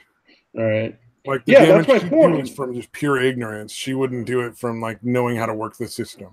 Yeah, she's so fucking crazy that I think the entertainment value would outweigh any potential risk that she might actually get anything done. Because she's not going to get anything done. She's too fucking insane, dude.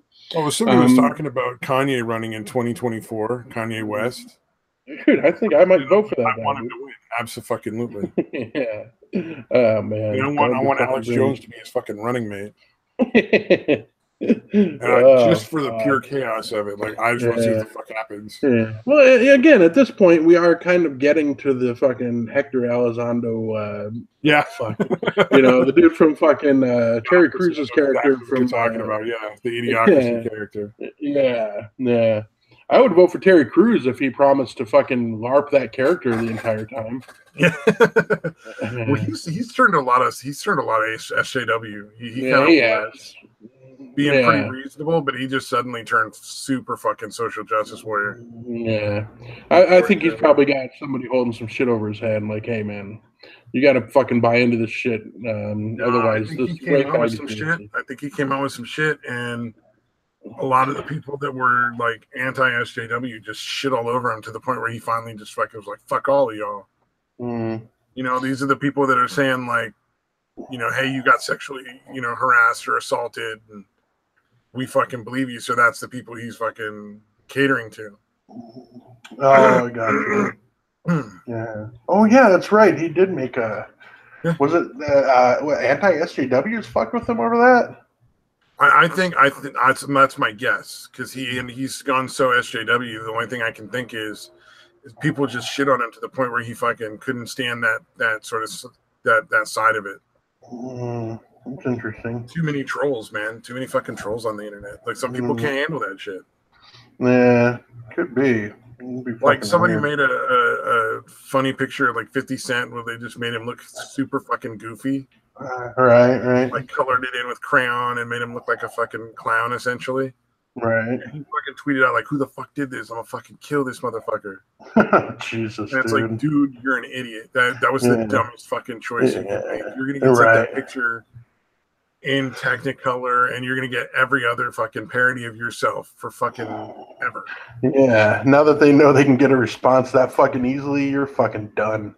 Like, how do you not know how the internet works, dude? Like, you're young enough to know how the internet fucking works. You're going to get nothing but shitty Photoshops for the rest of your fucking time on Twitter. Yeah, until you finally figure out that you shouldn't react, or you should fucking laugh it off if you want it to end faster. You know what I mean? You fucking tweeted out and said, dude, this motherfucker crazy. And just like fucking lol or something like that. Everybody would have been like, oh, dude, at least he's got a sense of humor, and you never would have seen another one because nobody would waste their time. Yeah. Like, oh shit, he didn't get offended, and I guess we're gonna have to go after someone else. Yep. Yeah. Fucking idiots. Yeah. I thought that was funny as fuck though when I saw that. I'm like, you were gonna get so much shit now, you fool. Oh man. That's fucking crazy, man. That, you know, like, that's the interesting thing about these celebrities, man. Like, they're on Twitter, man. They're just real people. Like, that's what people. I don't understand why people worship them, because that's where he comes out. Like, you look on Twitter, you're like, oh, that's just a dummy, like a dummy like me, dude. Like, I'm a dummy. That guy's a dummy. We're all fucking stupid. Right on. You know? Right. Yeah. Yeah. Yeah. Taking yourself way too seriously. Yeah.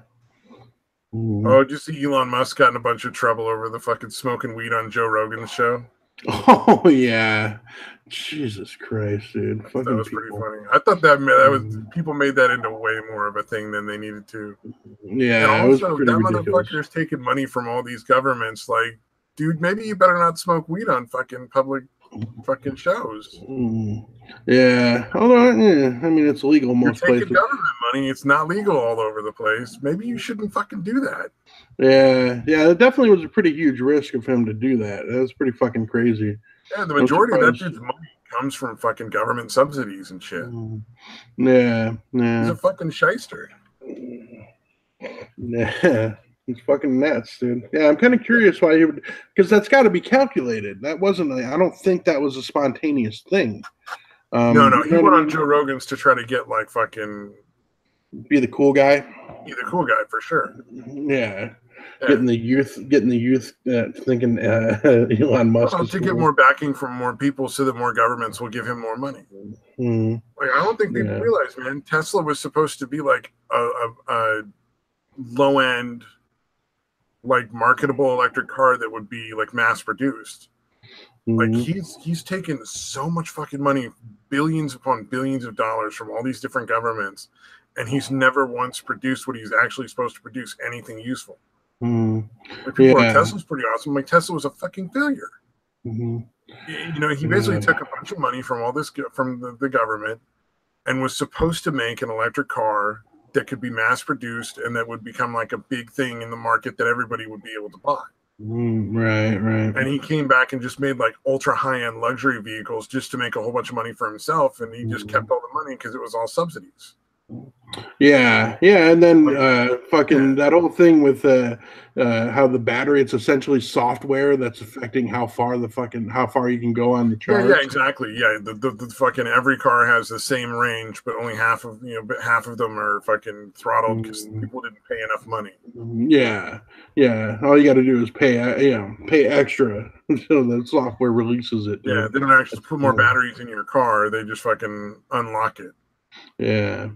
Like, yeah, it's great that you let people that were getting away from the fucking hurricane use it, but what the fuck are you doing having that be like that in the first place? That's so fucked up. Yeah. Obviously, it doesn't mean you don't need to charge the higher end price, because you can manufacture for the lower end price, or you wouldn't be selling it for that. Yeah. So you're pretty price gouging people, and you're defrauding people. Yeah. The people that are paying the higher end price are buying something, they're paying extra for something that they already bought, essentially. Right. I'm amazed there's no lawsuit, because realistically, like, you already paid for something that has the capability to do what you want, and then you have to pay extra to get like it unlocked, even though you've already bought it. Yeah, and again, it's not hardware related, it's just software, man. That's the only fucking difference. That'd be like, it'd be like buying a phone and then having to pay extra to fucking make long distance on like a cell phone, not long distance, just to make phone calls. Right. It's like, it should make phone calls if you buy a phone. Like, you'd have to pay extra to fucking make a phone call. Yeah, it's pretty fucking ridiculous, dude. I don't know, man. That whole thing is silly. Elon Musk is a fucking rip-off artist. Like, I don't understand why people fucking idolize him. He's a piece of crap. He's an extremely skilled rip-off artist because he's still riding high.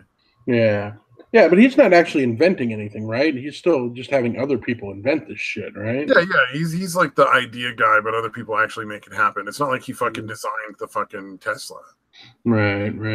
Like, people would have you believe he's in some fucking lab somewhere, like designing all these fucking like rocket engines and fucking electric cars. Nah, he's just hiring people.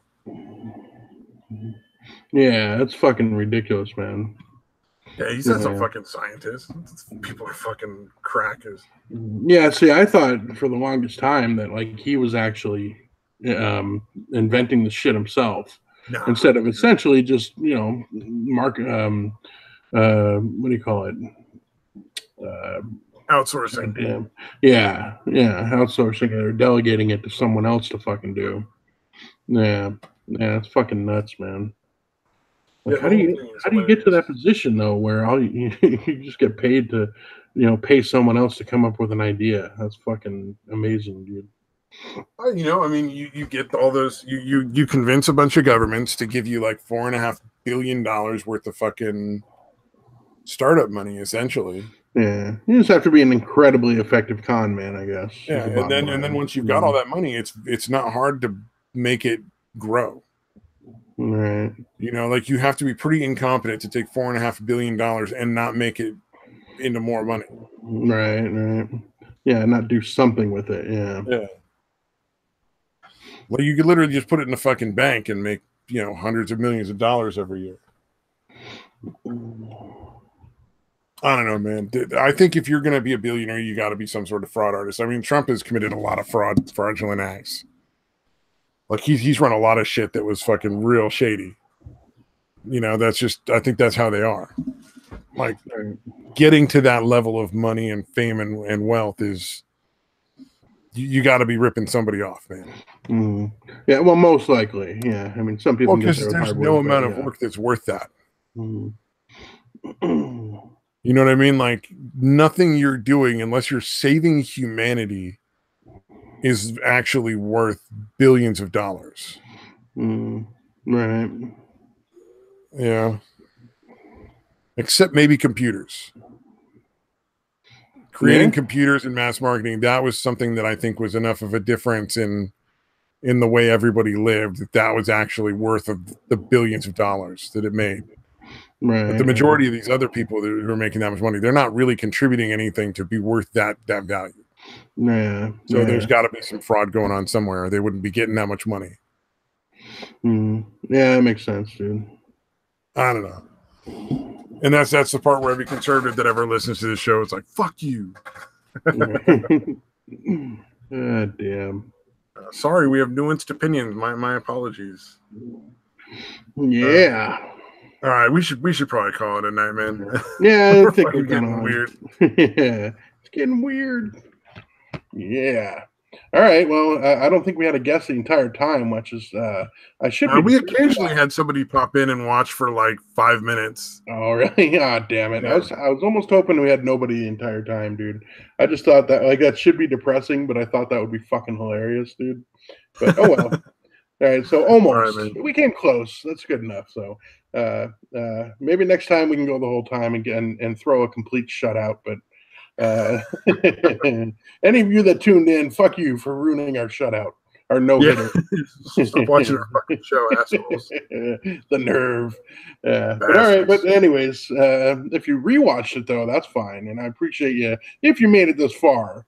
I don't know why you made it this far, but I appreciate the fact that you did. Yeah, potentially, but God damn, something wrong with you. Right. So with that thought in mind, bye-bye.